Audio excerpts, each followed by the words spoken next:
नमस्ते सुन्दैछ हैन सबै ठिक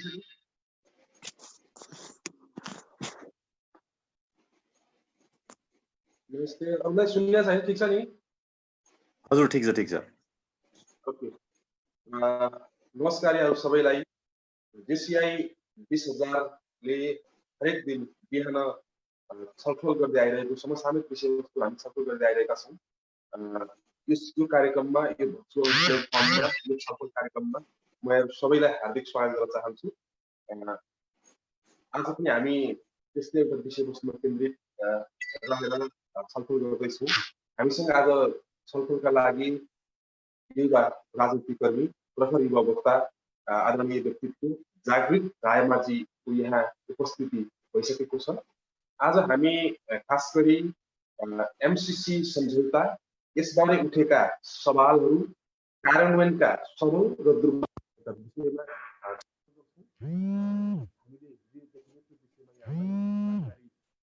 गराउँदै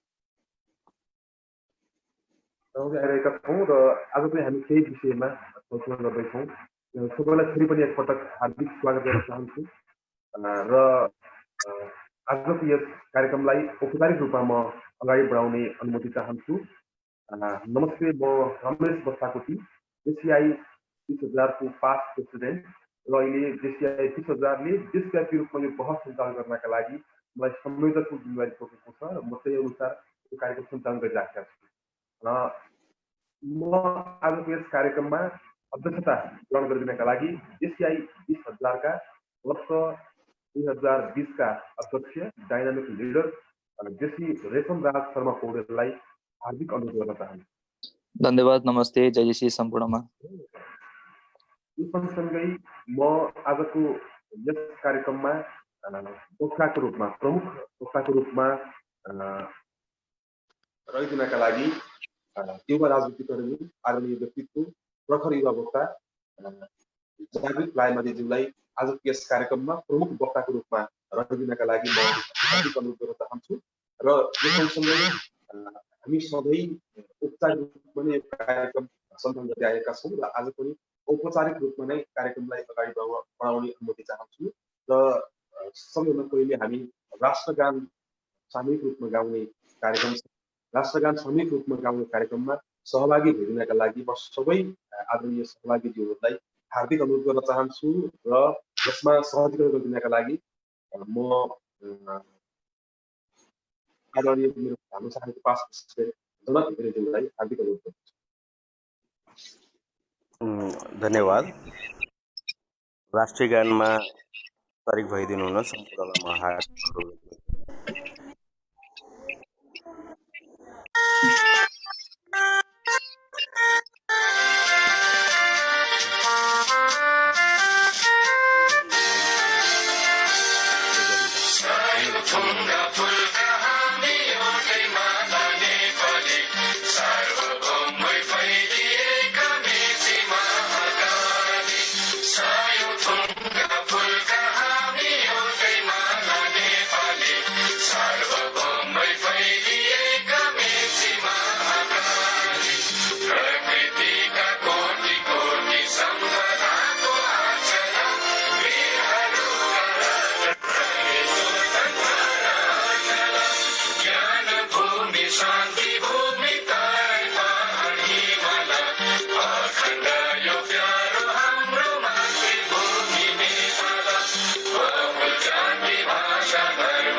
धन्यवाद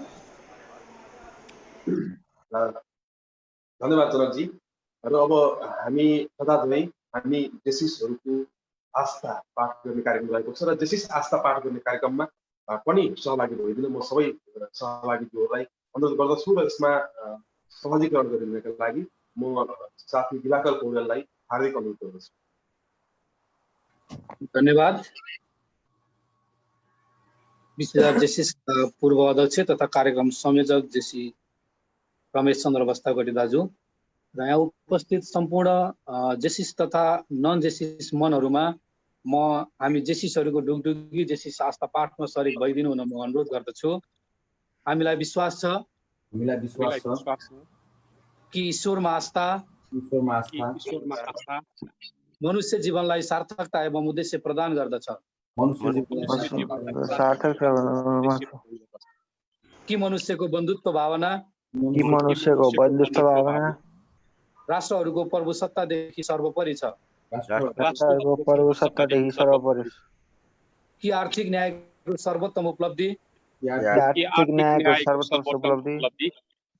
स्वतन्त्र मनुष्यको व्यावसायिक स्वतन्त्रद्वारा हुन सक्दछ।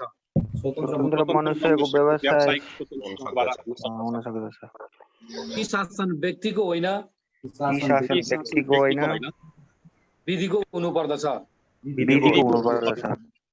कि वसुधाको महान निधि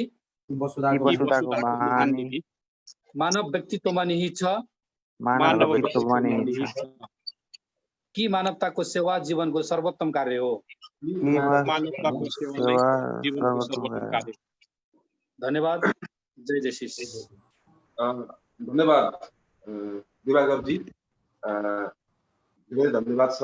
र आज यो कार्यक्रममा हामीले आस्था पाठ गऱ्यौँ र कार्यक्रममा सहभागी भयौँ। र अब म खास गरी विषयवस्तुमा अघि नै मैले यहाँहरू जानकारी गराइसकेको छु। आज हामी एमसिसीको सवालमा छलफल गर्दैछौँ।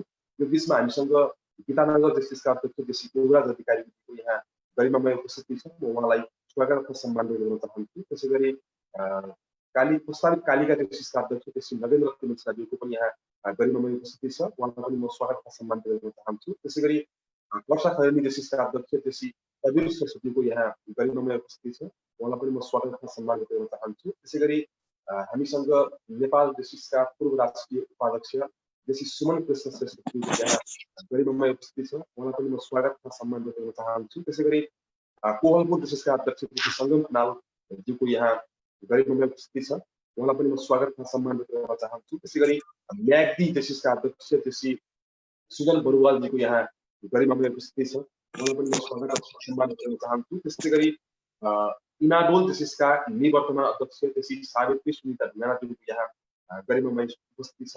उहाँलाई पनि म स्वागत र सम्मान गर्न चाहन्छु। त्यसै गरी हामीसँग खानपुर जेसिसका संस्थापक अध्यक्ष JC Nanddas JC isolator Nanddas श्रेष्ठज्यूको यहाँ गरिमामय उपस्थिति छ। उहाँलाई पनि म स्वागत र सम्मान गर्न चाहन्छु। त्यसै गरी नवलपुर जेसिसका अध्यक्ष जेसी नारायण नेउपानेज्यूको यहाँ गरिमामय उपस्थिति छ। उहाँलाई पनि म स्वागत र सम्मान गर्न चाहन्छु। त्यसै गरी हामीसँग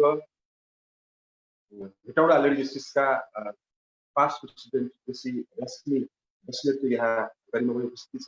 उहाँलाई पनि म स्वागत र सम्मान गर्न चाहन्छु। त्यसै गरी नारायणगढ लेडी जेसिसका immediate past president JC Niru कार्कीज्यूको यहाँ गरिमामय उपस्थिति छ।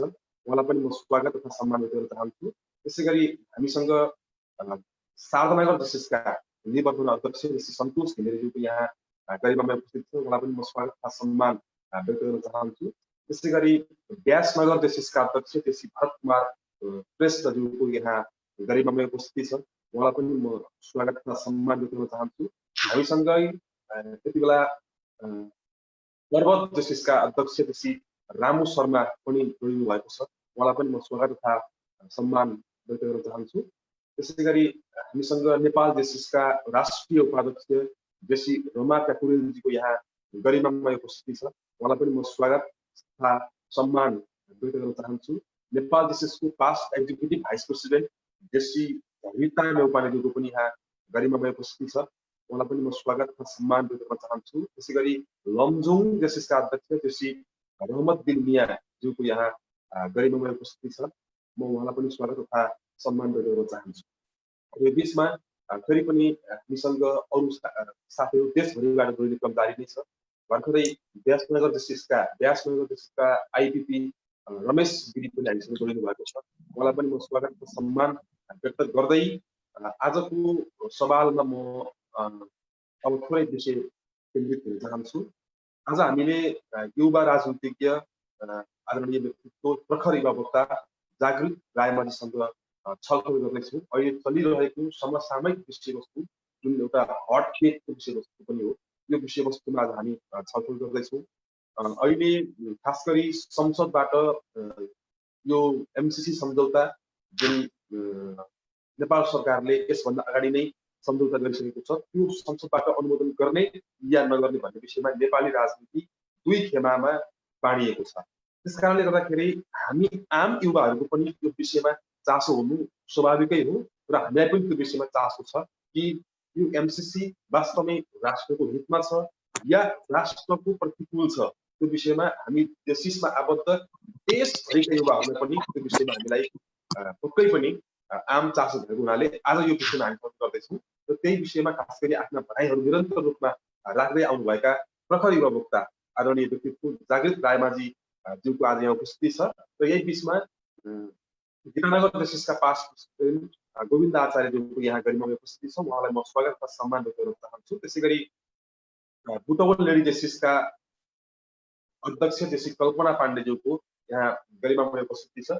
म उहाँलाई पनि स्वागत तथा सम्मान गर्दै आजका प्रमुख वक्ता आदरणीय जागृत रायमाझी ज्यूलाई अबको क्रममा विषय केन्द्रित भएर आफ्ना भनाइ राखिदिनको लागि अनुरोध गर्दछु र उहाँको भनाइपछि उहाँका धारणा र दृष्टिकोणपछि हामी फेरि छलफल गर्छौँ।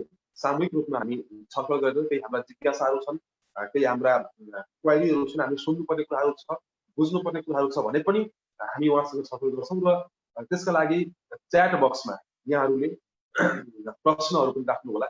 च्याट बक्समा आफ्नो टर्न बोल्ने टर्न पनि रिजर्भ गर्नु होला भन्दै म यही बिचमा नारायणगढ लेडी जेसिसका प्रेसिडेन्ट जेसिस सकिला परियारज्यूको यहाँ गरिमामा उपस्थिति छ। उहाँलाई पनि म स्वागत तथा सम्मान व्यक्त गर्दै म आदरणीय आजका वक्ता जागृत रायमाझीज्यूलाई विषय केन्द्रित भनाइ राखिदिनका लागि हार्दिक अनुरोध गर्दछु।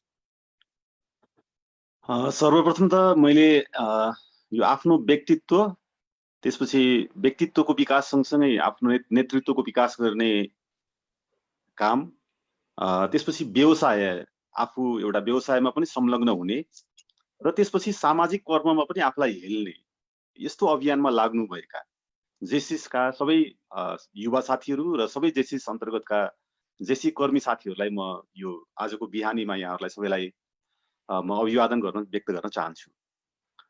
आज हामी एमसीसी को बारेमा विषय सुरु गर्दैछौँ। म सबै साथीहरूसँग जो तपाईहरुले अघि आफ्नो स्लोगनमा राख्नु भएको त्यहाँ केही सवालहरू छ कि एउटा मानिसको व्यक्तित्व, एउटा मानिसको नेतृत्व, उसले स्वतन्त्र व्यवसाय गर्ने उसको अधिकार या उसको स्वतन्त्र व्यवसायको अभियान र सँगसँगै सामाजिक रूपान्तरणको अभियान यो कसरी सम्भव हुन्छ भन्ने विषयमा हामीले विषय वाइज अलग अलग छलफल गर्नु पर्ला। तर आज हामी जुन एमसीसी को बारेमा जे कुरा गर्न खोजिराखेका छौं, एमसीसी ले नेपालको आर्थिक क्षेत्रमा पार्ने प्रभाव, यसले नेपालका युवा व्यवसायीहरू या नेपालका व्यवसायीहरू या नेपालको उत्पादन प्रणालीमा पर्ने असर, त्यसपछि एमसीसी को कारणले गर्दाखेरि हाम्रो आत्मनिर्भर अर्थ प्रणालीमा यसले राख्ने प्रभाव, त्यसपछि आजको क्यापिटलिजमको विकासको सन्दर्भमा नेपाली समाजको जुन आर्थिक यात्रा छ या जुन आर्थिक राजमार्ग नेपाली समाजले जो कोर्नुपर्ने जो आवश्यकता हाम्रो अगाडि छ, त्यसमा एमसीसी आएपछि के हुन्छ, यसको तीनवटा आर्थिक च्याप्टरको विषयमा हामी छलफल गरौँ। पहिलो, दोस्रो यसको राजनैतिक र यसको सामरिक हिसाबले यो एमसीसी को आगमन पछि नेपालको राजनैतिक प्रणालीमा या नेपालको राजनीतिमा कस्तो असर पर्छ भन्ने विषयमा छलफल गरौँ। र तेस्रो, आजको दुनियाँमा, आजको यो संसारमा जुन सेकेन्ड वर्ल्ड वार पछि, दोस्रो विश्वयुद्धपछि जसरी नयाँ शक्ति केन्द्रहरूको उदय भयो र आजको साम्राज्यवाद या आजको इम्पेरियलिजमले संसारलाई कसरी आफ्नो पकडमा लिइराखेको छ भन्ने सन्दर्भमा छलफल गरौँ जस्तो लाग्छ मलाई। म विषयको सुरुवात कहाँबाट गर्न चाहन्छु भने एमसीसी ले हाम्रो आत्मनिर्भर अर्थ प्रणालीमा असर चाहिँ के गर्छ। म यहाँ व्यवसायी साथीहरू पनि हुनुहुन्छ धेरै जस्तो, पक्का पनि जेसीमा लाग्ने साथीहरू हुनुहुन्छ, त्यसकारण म आर्थिक कुराबाट बढी छलफल गर्न चाहन्छु। र कोरोनाको यो 3 महिना 4 महिनाको जो जबरजस्त लकडाउन गरिएको छ, यो लकडाउन पछिको हाम्रो आर्थिक अवस्था र यसमा एमसीसी को आगमनपछि या बहुराष्ट्रिय कम्पनी या कर्पोरेटको आगमनपछि हाम्रो स्थिति के हुन्छ र साँच्चै युवा व्यवसायी साथीहरूसँग म आज आर्थिक विषयमा अलि बढी केन्द्रित भएर छलफल गर्न चाहन्छु। पहिलो कुरा, कुनै पनि देश त्यो देश त्यति बेला मात्रै त्यसको अस्तित्व रहन्छ या त्यो देश त्यति बेला मात्रै सक्षम हुन सक्छ जति बेला त्यो देश उत्पादनको हिसाबले आत्मनिर्भर हुन्छ। जुन देशसँग उत्पादन छ, जुन देशले आफ्नो प्राकृतिक स्रोत सम्पदाको प्रयोग गरेर त्यसबाट उत्पादित वस्तु तथा सेवा अरू देशलाई पनि बिक्री गर्न सक्छ या त्यो अरू देशलाई बिक्री गर्नुभन्दा पहिला ऊ देश स्वयं आत्मनिर्भर यदि हुन्छ भने मात्रै त्यो देशको व्यवस्था फेरिएको ठहरिन्छ। यहाँ साथीहरूले कतिपय साथीहरूले गफ गर्दै गर्दाखेरि भन्नुहुन्छ व्यवस्था फेरियो हाम्रो तर अवस्था फेरिएन। यो धेरै जस्तो साथीहरूको म सुन्छु यस्तो कुरा, तर मेरो कुरा के हो भने व्यवस्था फेरिएको होइन। व्यवस्था फेरिनलाई तपाईँ व्यवसाय गर्ने साथीहरूलाई म के अनुरोध गर्न चाहन्छु भने व्यवस्था त्यति बेला मात्रै फेरिन्छ जति बेला हाम्रो आर्थिक अवस्था फेरिन्छ, जति बेला हाम्रो आर्थिक स्थिति फेरिन्छ, जति बेला हामी उत्पादनको प्रक्रियामा सिङ्गै देशलाई सामेल गराउँछौँ, हेल्दछौँ, त्यति बेला मात्रै व्यवस्था फेरिन्छ। जस्तो दास युग थियो, दास युगमा दासहरूले उत्पादक शक्तिको काम गर्थे, त्यसलाई दास युग भनियो। दास युग सामन्तवादमा कति बेला मात्रै आयो भने राजाहरू आएको भएर होइन, राजा महाराजाहरू आएको भएर सामन्तवाद आएको होइन। उत्पादक शक्ति या उत्पादन प्रोडक्टिभ सिस्टममा जब जमिनले दासलाई रिप्लेसमेन्ट गर्यो अनि मात्रै सामन्तवाद आयो। त्यसपछि पुँजीवाद जो क्यापिटलिजम हामी भन्छौँ, क्यापिटलिजम कति बेला आयो भने क्यापिटलिजम चाहिँ राजाहरूलाई मासिएर, राजाहरूलाई मारेर या राजाहरूलाई अन्त्य गरेर, राजतन्त्रको अन्त्य गरेर गणतन्त्र आएको कारणले गर्दा पुँजीवाद आएको होइन। पुँजीवाद त्यति बेला मात्रै आयो। म यो कुरा फेरि साथीहरूलाई म अझै अलि बढी हिट गरेर भन्न चाहन्छु।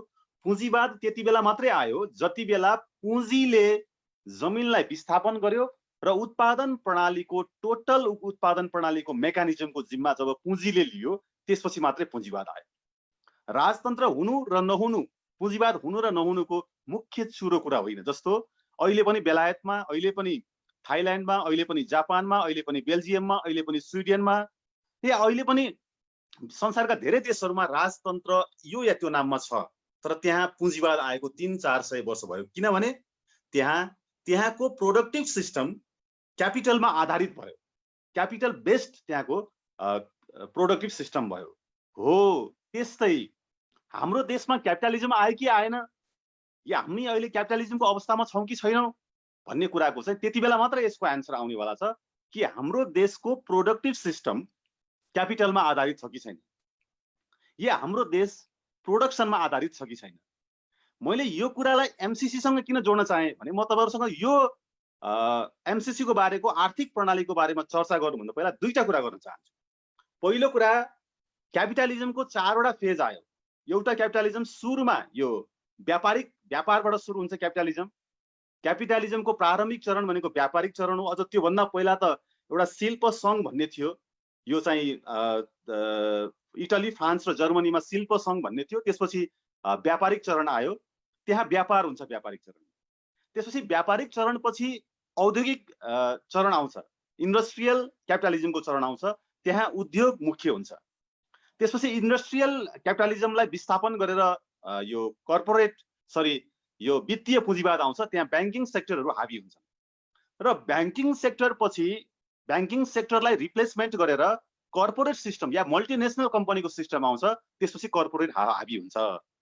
अब म तपाईहरुसँग कहाँबाट सुरु गर्न चाहन्छु भने यो 4वटा चरण मध्ये नेपालको चरण कहाँ छ त? हामी व्यापारिक क्यापिटलिजमको चरणमा छौं या हामी इन्डस्ट्रियल क्यापिटलिजमको चरणमा छौं या हामी वित्तीय अथवा ब्याङ्किङ क्यापिटलिजमको चरणमा छौं या हामी कर्पोरेट क्यापिटलिजमको चरणमा छौं। हामी यो कुनै चरणलाई पनि हामीले डेभलप गर्न सकेनौं। पहिलो यहाँ राख्न चाहन्छु। दोस्रो 3वटा स्टेप रहेछ कर्पोरेटसम्म जानको निम्ति। सिन्डिकेटबाट सुरु हुन्छ। सिन्डिकेट भनेको के हो भन्दा एउटै जस्तो बसको व्यवसाय छ, बसको व्यवसायमा धेरै व्यवसायीहरूले बस व्यवसाय गर्छन्, तर धेरै व्यवसायीहरूलाई त्यो बसको व्यवसायमा नहालेर एउटा मात्रै व्यवसायीले एउटा निश्चित क्षेत्रमा कब्जा गर्ने, त्यसलाई सिन्डिकेट भनियो।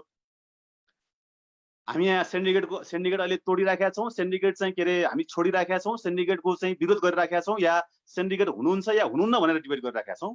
तर सिन्डिकेट भनेको एउटै व्यवसायमा एउटै व्यवसाय अन्तर्गत एउटा मात्रै व्यवसायीले त्यसको एउटा सेक्टरमा कब्जा गर्नेलाई सिन्डिकेट भनिन्छ। त्यसपछि सिन्डिकेट डेभलप हुन्छ र तपाईँको यो कार्टेलमा जान्छ। कार्टेल भनेको के हो भने उस्तै चरित्रका, जस्तो बस, कार, मोटरसाइकलदेखि लिएर एउटै चरित्रका व्यवसायहरूमा एउटा निश्चित व्यवसायीको कब्जा हुने, यसलाई कार्टेल भनिन्छ। र तेस्रो कुरा कर्पोरेसनमा चाहिँ एउटा मात्रै व्यवसाय पर्दैन। त्यसै एउटा कर्पोरेट हाउसले मेडिसिन पनि उत्पादन गर्दछ र एउटा कर्पोरेट हाउसले बस पनि उत्पादन गर्दछ, उसले टेलिभिजन पनि चलाउँछ। एउटै कर्पोरेटले संसारका सबै उत्पादनहरूलाई चलाउने यस्तो कर्पोरेट सिस्टम आयो। सिन्डिकेट, कार्टेल र कर्पोरेटको युगमा चरणमा पुग्यो। त्यसपछि कर्पोरेटको चरणमा पुगेपछि उसले संसारमा एउटै कर्पोरेट मार्फत व्यापार गर्न थाल्यो। अब मेरो साथीहरूसँग कन्सर्न कहाँबाट सुरु हुन्छ भने नेपाली समाज यति बेला दलाल क्यापिटलिजमको चरणमा छ।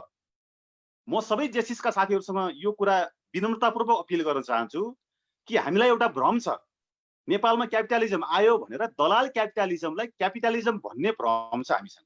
तर म यो भ्रमबाट सबै साथीहरूलाई मुक्त हुन जरुरी मुक्त हुन अनुरोध गर्दछु कि दलाल क्यापिटलिजम भनेको क्यापिटलिजम होइन। क्यापिटलिजमलाई हामी गाली गरौँला या माया गरौँला या सरापौँला या उसलाई प्रेम गरौँला, तर क्यापिटलिजमको एउटा कुरा सुन्दर कुरा के छ भने क्यापिटलिजमले प्रोडक्सन गर्न रुचाउँछ। क्यापिटलिजमको चरित्र भनेको यो प्रोडक्सनमा रमाउँछ हो। क्यापिटलिजम नाफामुखी हुन्छ, उसले नाफाको निम्ति प्रोडक्सन गर्छ। नाफा गर्नको निम्ति उसले आफ्नो सारा व्यवसायलाई अथवा उद्योगलाई या उसको आफ्नो मेहनतलाई उसले लगानी गर्छ। तर क्यापिटलिजमको एउटा सुन्दर पक्ष के छ भने यसले उत्पादन गर्छ। तर दलाल पुँजीवादको मुख्य चरित्र भनेको यसले उत्पादन गर्न मान्दैन। र यसले के गर्छ दलाल पुँजीवादले भन्दा दलाल पुँजीवादले चाहिँ बाहिर भएको कर्पोरेटहरूको उत्पादनलाई ल्याएर आफ्नो देशमा बेचेर त्यसको कमिसन खान खोज्छ र नेपालमा अथवा कुनै पनि देशमा कुनै पनि व्यवसाय, उद्योग, धन्दा, कल कारखाना कसैलाई पनि यहाँ चाहिँ खैरियत उसले राख्न दिँदैन र विदेशको उत्पादन ल्याएर बिक्री गर्ने दलालको काम गर्छ। त्यसकारण रुखभित्र जब ऐँजेरू पलाउँछ र रुखभित्र पलाएको ऐँजेरूलाई हामी ऐँजेरू भन्दैनौँ हो, त्यस्तै पुँजीवादभित्र पलाएको दलाल पुँजीवादलाई हामी क्यापिटलिजम नभनौँ। मैले यो कुरा एमसिसीसँग जोडेर किन राख्न चाहेको छु भने नेपाल यदि आत्मनिर्भर हुन्छ भने म सबै व्यवसायी, सबै नेतृत्वमा व्यवसायी पनि र नेतृत्वको एउटा ठुलो सेक्टरमा काम गरिरहेका जेसिसका साथीहरूसँग अनुरोध गर्न चाहन्छु कि नेपाल यदि आत्मनिर्भर हुन्छ भने हामीसँग आत्मनिर्भर हुने एउटा मात्रै मुख्य हाम्रो प्राकृतिक स्रोत या प्राकृतिक सम्पत्ति या उत्पादनको मुख्य हिस्सा छ, त्यो भनेको पानी र बिजुली हो। हाम्रो आत्मनिर्भरताको, देशको आत्मनिर्भरताको कुरा गर्दाखेरि हामी आत्मनिर्भर हुने पहिलो हाम्रो मेरुदण्ड भनेको पानी र बिजुली हो। पानी मार्फत र बिजुली मार्फत हामी आत्मनिर्भर हुन सक्ने सम्भावना छ। त्यसपछि देशै आत्मनिर्भर हुने अर्को टुरिज्म हो, हाम्रो टुरिज्म सेक्टर हो। र तेस्रो जो हामी कृषि भनिराखेका छौँ, कृषिको बारेमा चाहिँ मेरो अलिक फरक के मत छ भने आजको प्रविधिको हिसाबले जहाँ कृषिको उत्पादन प्रणाली पुग्यो, हामी कृषिमा आत्मनिर्भरसम्म हुन सक्ने स्थिति छ अथाह मेहनत गरियो भने। तर हामी कृषि उत्पादन लगेर बाहिर लगेर बेच्न सक्ने स्थितिमा हामी छैनौँ। त्यो हुन हामीलाई धेरै ठुलो यहाँ चाहिँ धेरै ठुलो अर्को पापड बेल्नु पर्नेवाला छ। त्यसकारण मुख्य हाम्रो देशको आत्मनिर्भरताको कम्पोनेन्ट भनेको, मेरुदण्ड भनेको पानी र बिजुली हो। अब एमसिसी र पानी बिजुलीसँग सम्बन्ध के छ त? मैले अघि तपाईँहरूलाई भने कि कुनै पनि व्यवसायमा जब सिन्डिकेट सुरु हुन्छ, त्यहाँ सिन्डिकेट सुरु भएपछि एउटा मात्रै व्यवसायको एक छत्र राज हुन्छ। जब सिन्डिकेट विकास भएर कार्टेलमा पुग्छ, कार्टेलिङमा पुगिसकेपछि त्यहाँ त्यही समान व्यवसाय अन्तर्गतको एउटा संस्थाको या एउटा व्यवसायीको एउटा निश्चित पुँजीपतिको, एउटा ठुलो पुँजीपतिको चाहिँ टोटल वर्चस्व रहन्छ। र जब संसारमा कर्पोरेट कम्पनीको व्यापार हुन्छ, त्यसपछि कर्पोरेट हाउसले गर्ने व्यापार या नाफामा अरू सबै साना व्यवसायीहरू चाहिँ सल्लोको जङ्गलमा अरू कुनै रुखहरू हुँदैनन्, अरू कुनै बेर्नाहरू पनि फल्दैनन्, सल्लोको तपाईँले सल्ला भन्ने एउटा जो रुख छ, सल्लाको जङ्गलमा जानुभयो भने त्यसको मुनतिर त्यसको जमिनमा अरू केही बिरुवाहरू फल्दैनन्। हो त्यस्तै जब कर्पोरेटले चलाएको कुनै पनि व्यवसाय अन्तर्गत भएको समाजमा अरू सबै साना व्यवसायहरू विस्थापन हुनेवाला छ। यसकारण यहाँनिर एमसीसीको तादम्यता म जोड्न चाहन्छु।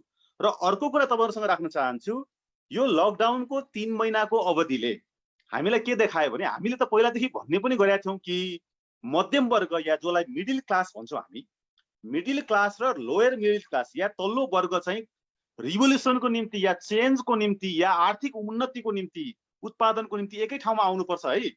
नत्र पुँजीपतिले या कर्पोरेट कम्पनीवालाको जो प्रोडक्सन सिस्टम छ त्यसले सबैलाई खाइदिन्छ है भन्दाखेरि यो कुरा खास धेरै प्र्याक्टिसमा गएर सबैले महसुस गर्ने मौका पाएका थिएनन्। र पुँजीवादले भन्यो कि पर्सनल प्रोपर्टी या प्राइभेट प्रोपर्टीको अथोरिटी दिन्छौँ भनेर उसले भन्यो। र हामी निजी सम्पत्ति छ नि त हामीसँग भनेर हामीले भन्न थाल्यौँ। र 2टा घर, सहरमा 2टा घर, 1 या 2टा घर, सहरमा 1 या 2टा गाडी, सहरमा 1 या 2टा मोटरसाइकल, सहरमा 1 या 2टा व्यवसाय, यसलाई हामी मिडल क्लास भनौँ या हामी यसलाई लोयर मिडल क्लास भनौँ या यसलाई होलसेलमा मिडल क्लास भनौँ। त यो कोरोनाको 3 महिना 4 महिनाको अवधिले हामीलाई के सिकायो त पाठ आर्थिक रूपमा भने हामीलाई निजी सम्पत्तिको अधिकारको जो चर्चा गरिएको थियो होइन रहेछ। किनभने हामीसँग गाडी छ, घर छ, व्यवसाय छ भनेर जसरी हामीले फुर्ती लगाइराखेका थियौँ या छ भनेर हामीले भनिराखेका थियौँ, हाम्रो आफूसँग भएको जुन मध्यम वर्गको सम्पत्ति छ यो यसले त हामीलाई 5 वर्ष पनि बाँच्न नदिने रहेछ, 1 वर्ष पनि बाँच्न नदिने रहेछ। हामीलाई त प्र्याक्टिकली थाहा भयो। मानौ यो लकडाउन यसै गरी अब अर्को 6 महिना जाने हो भने के मध्यम वर्ग रहिरहन्छ? मध्यम वर्ग रहिरहन्छ? यो त भयङ्कर। यो त म सबै व्यवसायी साथीहरूसँग यो आर्थिक अन्तर्क्रिया गर्न चाहन्छु कि हामी यदि 5 वर्ष पनि पुँजीपति वर्ग कामै नगरिकन लकडाउन नै भयो भने पनि, सधैँ लकडाउन भयो भने ऊ 5, 10, 20 वर्ष ऊ बाँच्न सक्दछ? के मध्यम वर्ग बाँच्न सक्दछ त? के साना व्यवसायीहरू बाँच्न सक्दछन् त? सक्दैनन्। अब यसको एमसीसी र यसको तादम्यता कहाँनिर छ त? यसो हो भने एमसीसी को आगमन भनेको कर्पोरेट कम्पनीको नेपालको पानी र बिजुलीमा डाइरेक्ट उसको इन्भल्भमेन्ट हो। र आजसम्म जे भने पनि पानीको बारेमा, बिजुलीको बारेमा नीति र निर्माण कसले बनाइरहेको थियो भन्दा हाम्रो प्राधिकरणले बनाइरहेको थियो, हाम्रो ऊर्जा मन्त्रालयले बनाइरहेको थियो, हाम्रो नेपालको सरकारले बनाइरहेको थियो। होला यो नीति कति ठिक थियो कति ठिक थिएन हामी त्यहाँ चर्चा गरौँला, तर कम्तीमा नीति बनाउने काम कसले गरिराखेका थियो भने आजसम्म हाम्रो पानीको बारेमा नीति हामी आफैले बनाइराखेका थियौँ।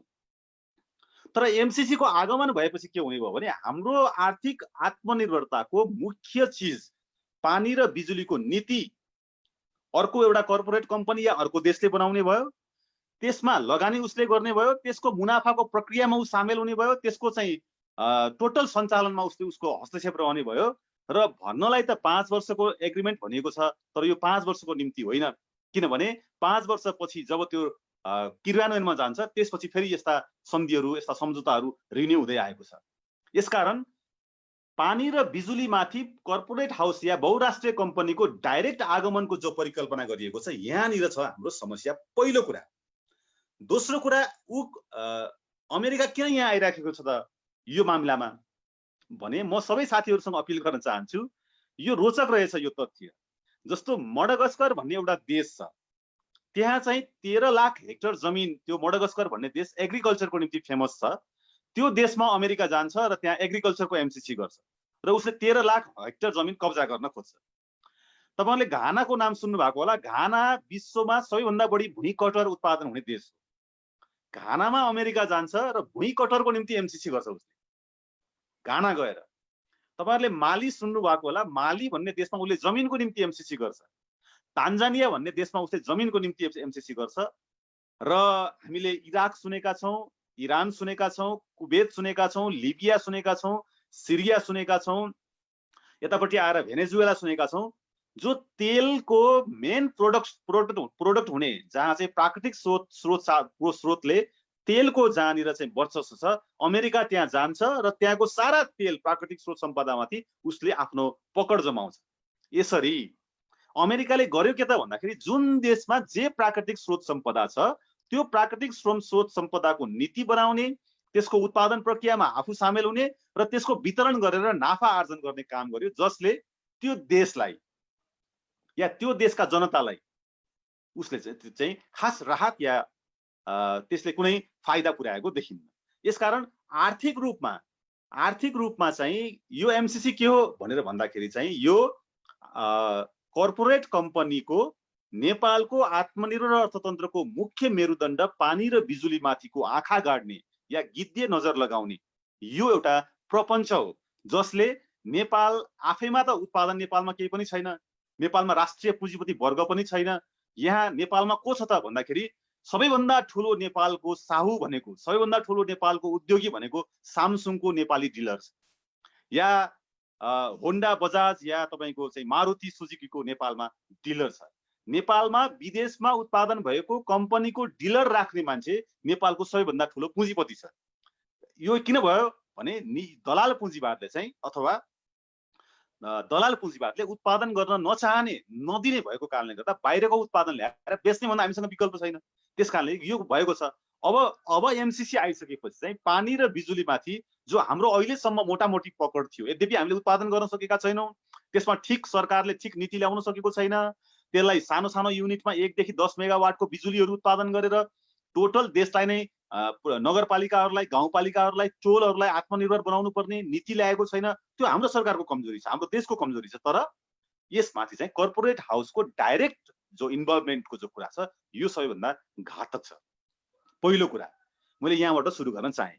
दोस्रो कुरा, अब यसको म राजनैतिक या पोलिटिकल सेक्टरमा जान चाहन्छु। अमेरिका के हो या चाइना के हो?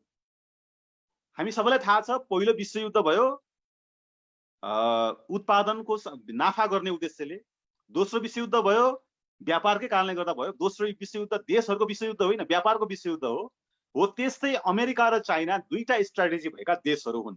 अमेरिका सिधै आफ्नो भाषाको कारणले गर्दा, आफ्नो हतियारले, भाषाले, साम दाम दण्डभेद सबै प्रयोग गरेर अमेरिका संसारलाई आफ्नो बनाउन चाहन्छ।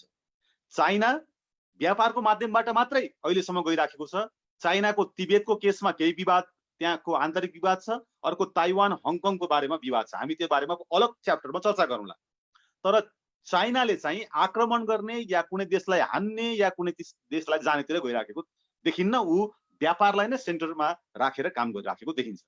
तर अमेरिका यस्तो देश हो जसले इजरायल जस्तो देश बनाइदियो। साथीहरू, इजरायल र प्यालेस्टाइनको कथा हेर्दाखेरि काठमाडौँ प्यालेस्टाइन छ, बीचमा सबै इजरायल छ, अनि चितवनमा गएपछि फेरि प्यालेस्टाइन सुरु हुन्छ। फेरि बीचमा बुटवल, यो पोखरा सबै यो इजरायल छ, फेरि उतापट्टि गएपछि धनगढी प्यालेस्टाइन हुन्छ। यस्तो एउटा देशलाई टुक्रा टुक्रा टुक्रा त्यो पनि ठाउँ ठाउँमा बनाइदिने काम गर्यो। इजरायलमा गएपछि, इराकमा गएपछि इराक ध्वस्त भयो, लिबिया गएपछि लिबियाको शासक गद्दाफीदेखि लिएर लिबिया देश नै ध्वस्त बनायो। सिरिया, इरान, कुवेत, अफगानिस्तान, त्यसपछि अब अहिले भेनेजुएला उसले ताकिराखेको छ। यो टोटल श्रृङ्खला हेर्दाखेरि चाहिँ अमेरिका कस्तो देश हो भनेर हामीले भन्दाखेरि अमेरिकी जनतालाई या अमेरिकी जनता या नागरिकसँग हाम्रो मित्रवत व्यवहार नै रहन्छ। अमेरिका हाम्रो मित्र राष्ट्र शक्ति नै हो। तर राजनैतिक हिसाबले अमेरिका चाहिँ आफ्नो साम्राज्यवादी प्रभुत्व सबैतिर लान चाहन्छ। तर भइदियो के भने दोस्रो विश्वयुद्धपछि उसको एक छत्र थियो।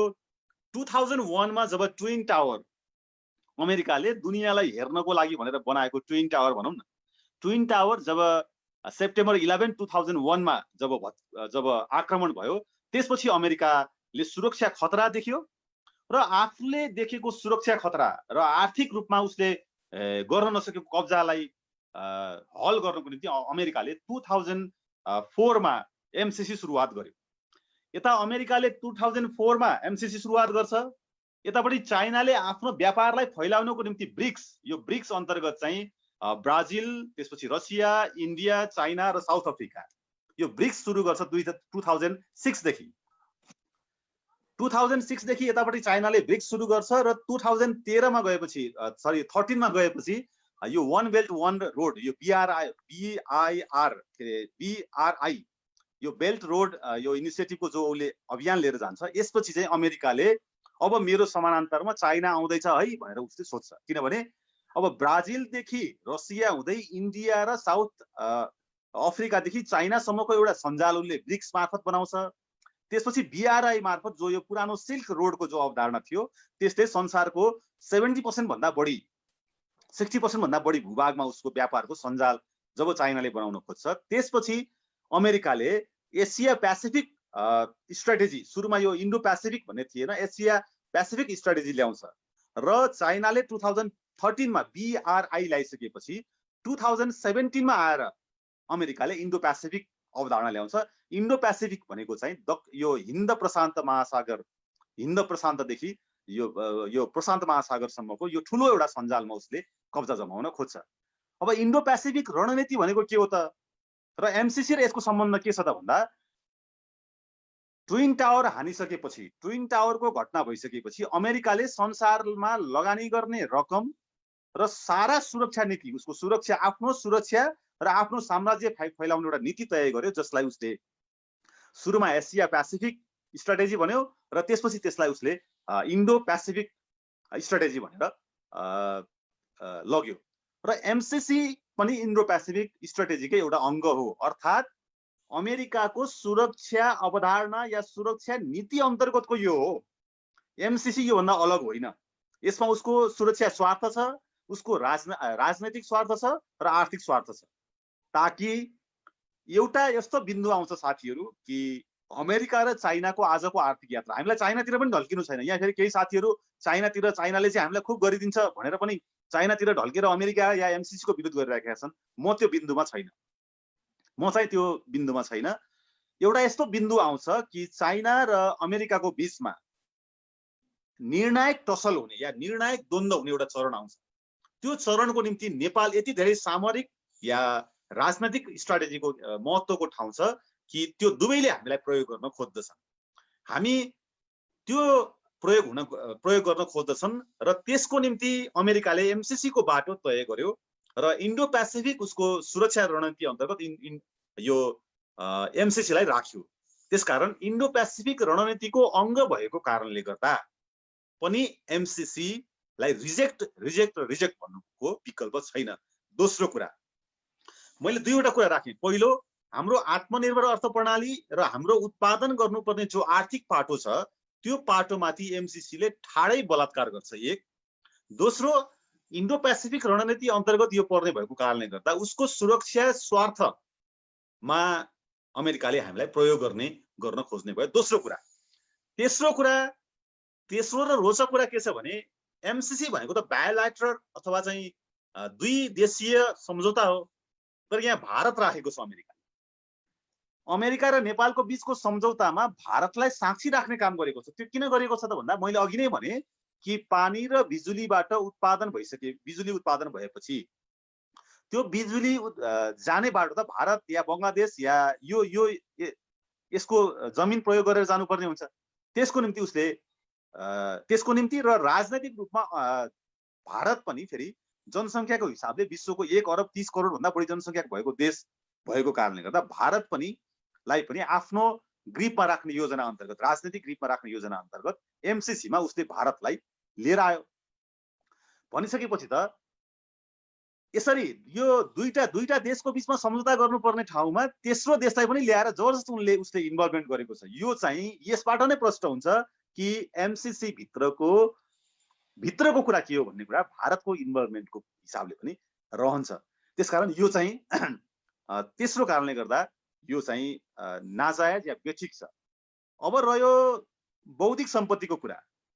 MCC मा उल्लेख के गरियो त भन्दा, MCC को उत्पादन प्रणाली या यो तार या सडक निर्माणको क्रममा यो MCC सम्झौता भएपछि यसबाट पैदा हुने या यसबाट निस्कने बौद्धिक सम्पत्तिको त्यसको कपिराइट भनौँ न अहिलेको बुझ्ने भाषामा, कि कपिराइट चाहिँ MCC लाई जानेछ, नेपाल सरकारलाई जानेछ।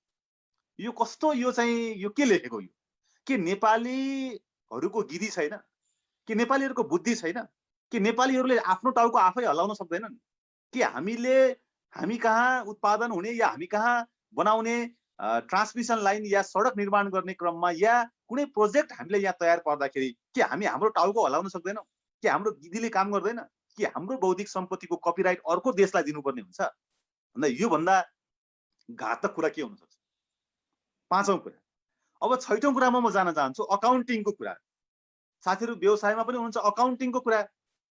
त एमसीसी अन्तर्गत अकाउन्टिङको जिम्मा कसले गर्ने रे त भने एमसीसी को अकाउन्टिङको जिम्मा या लेखा परीक्षणको जिम्मा नेपालको सरकारले, नेपालको महालेखा परीक्षकले या नेपालको चाहिँ लेखा परीक्षकले या नेपालको अर्थ मन्त्रालयले या नेपालको कुनै पनि आर्थिक नियम हेर्ने कुनै पनि संस्थाले गर्न नपाउने।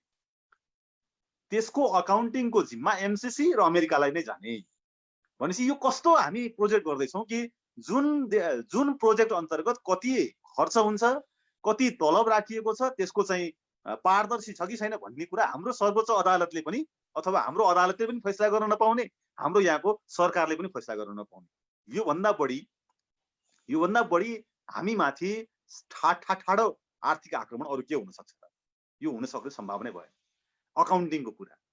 अर्को विषय पनि छ फेरि यसमा कि नेपालको संविधानसँग कन्ट्राडिक्ट भयो भने या नेपालको अहिलेको कायम मुकायम जो कानुन छ त्यो कानुनसँग कन्ट्राडिक्ट या अन्तर्विरोध भयो भने त्यो अन्तर्विरोध भएको विषयमा चाहिँ एमसीसी को सम्झौता नै हाबी हुने भनेको हाम्रो संविधानमा बाजियो भने संविधान भन्दा पनि यो माथि हुने भनेर प्रष्ट लेखिएको छ। भनेपछि त अब संसदबाट किन अनुमोदन गर्न लगाइयो यो र यस्तो किन लेखियो त भन्दाखेरि एमसीसी सम्झौता संसदबाट अनुमोदन भइसकेपछि त सरकार पनि अदालत पनि या हाम्रो देशको कुनै पनि निकाय यसप्रति जवाफदेही हुन नपर्ने भयो र त्यसले यसमा कुनै पनि आफ्नो चाहिँ हस्तक्षेप गर्ने या त्यो नीति या त्यसको समग्र प्रक्रियामा उसको चाहिँ कुनै जिम्मेवारी नहुने भयो। यस्तो खालको संविधानसँग कन्ट्राडिक्ट हुँदाखेरि त्यो कुरा नै हाबी हुने भनिसकेपछि योभन्दा डरलाग्दो कुरा अरू केही हुन सक्दैन। अब अर्को कुरा जस्तो यहाँ एमसीए नेपाल भनेर अर्को परिकल्पना गरिएको छ एमसीसी भित्र, जसलाई मिलेनियम च्यालेन्ज अकाउन्ट नेपाल भनेर भनिएको छ। त्यो संरचना कस्तो त भन्दाखेरि यो एमसीए नेपाल अन्तर्गत एमसीसी को अङ्ग एमसीए हुने र एमसीए चाहिँ सरकारप्रति, अर्थ मन्त्रालयप्रति, नेपालको संसदप्रति, नेपालको सरकारप्रति जवाफदेही हुन नपर्ने एउटा अटोनोमस एमसीए नेपाल हो। यहीँनिर छ साथीहरू कि एमसीए नेपालको परिकल्पना किन गरियो भने हामीलाई थाहा छ पहिला टेलिकम अथवा दूरसञ्चार प्राधिकरण एउटै थियो, त्यसपछि एनसेल ल्याउनको निम्ति र स्मार्टफोन ल्याउनको निम्ति दूरसञ्चार प्राधिकरणलाई टुक्रा बनाइयो र नेपाल टेलिकम र नेपाल दूरसञ्चार प्राधिकरण दुईटा बनाइयो। त्यसपछि अर्को टेलिकम अन्तर्गतको या टेलिकम्युनिकेसन अन्तर्गतको कर्पोरेट हाउसहरूलाई नेपालमा सिधा प्रवेश गराइयो। त्यसपछि त्यसले एनसेललाई, त्यसपछि स्मार्टफोन, अब अरू कति हो अरू विभिन्नहरूलाई लाइसेन्स वितरण गर्ने काम गर्यो। अहिलेसम्म आजको मितिसम्म एमसीसी लागू नहुने बेलासम्म नेपालको पानी र बिजुलीको नीति नेपालको विद्युत प्राधिकरणले बनाइराखेको छ र नेपालको पानी र बिजुलीको नीति नेपालको सरकार र ऊर्जा मन्त्रालयले बनाइराखेको छ।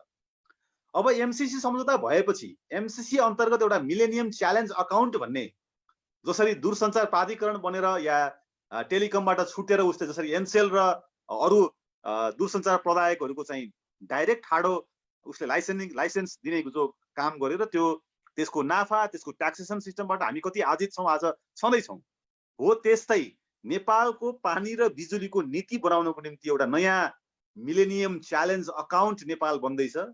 त्यो अकाउन्ट नेपालले एमसीए नेपालले पानी र बिजुलीको नीति बनाउँछ, उसले रेगुलेट गर्छ र उसले त्यो मुनाफालाई चाहिँ बाहिर लगेर बिक्री गर्ने या जति पनि काम धन्दा गर्छ त्यो धन्दा एमसीए नेपाल अन्तर्गत गर्ने भयो।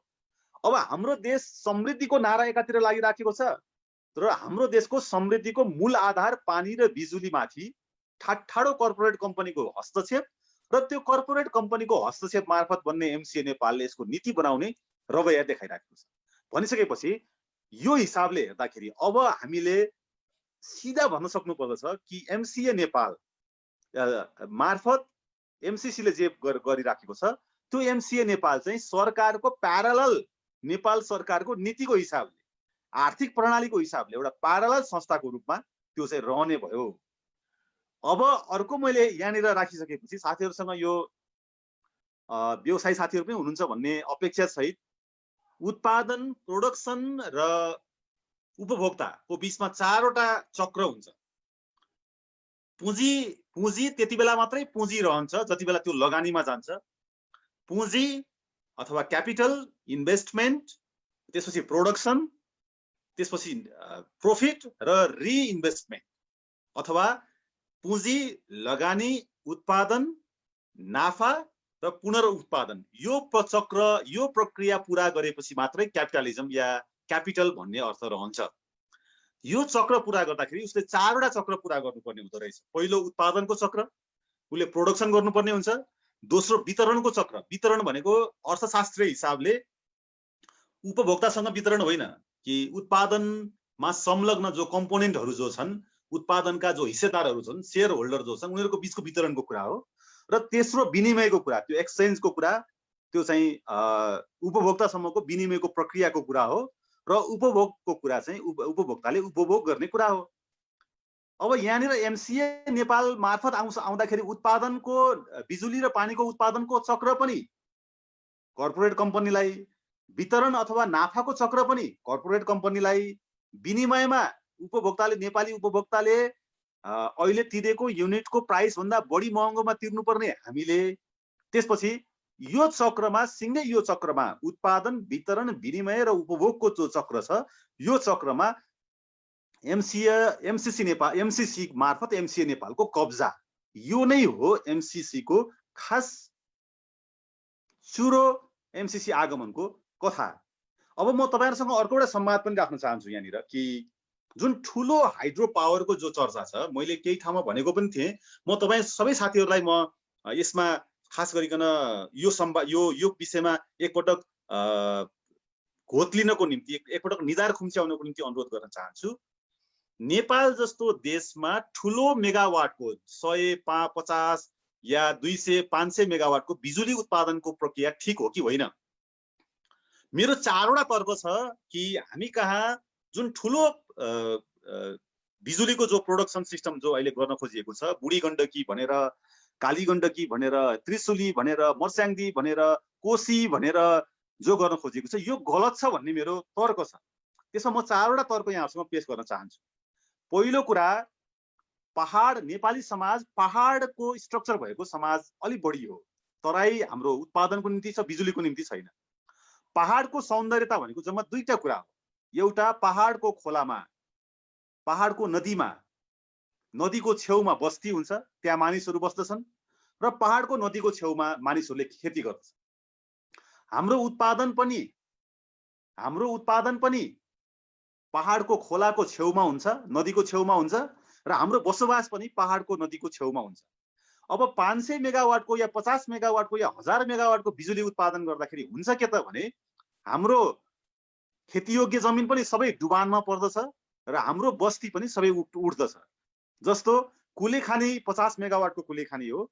50 मेगावाटको कुलेखानी बनाउँदाखेरि 8 किलोमिटर कुलेखानीको ड्याम भन्दा मास्तिरको सबै 8 किलोमिटर लामो भूभाग डुब्यो र कुलेखानी भन्दा तलपट्टि 20, 30, 40, 50 किलोमिटरसम्म बस्ती बस्न योग्य भएन, किनभने त्यो चाहिँ टोटल खोलाको या नदीको छेउमा कृषि उत्पादन र मानव बस्ती हट्ने भयो।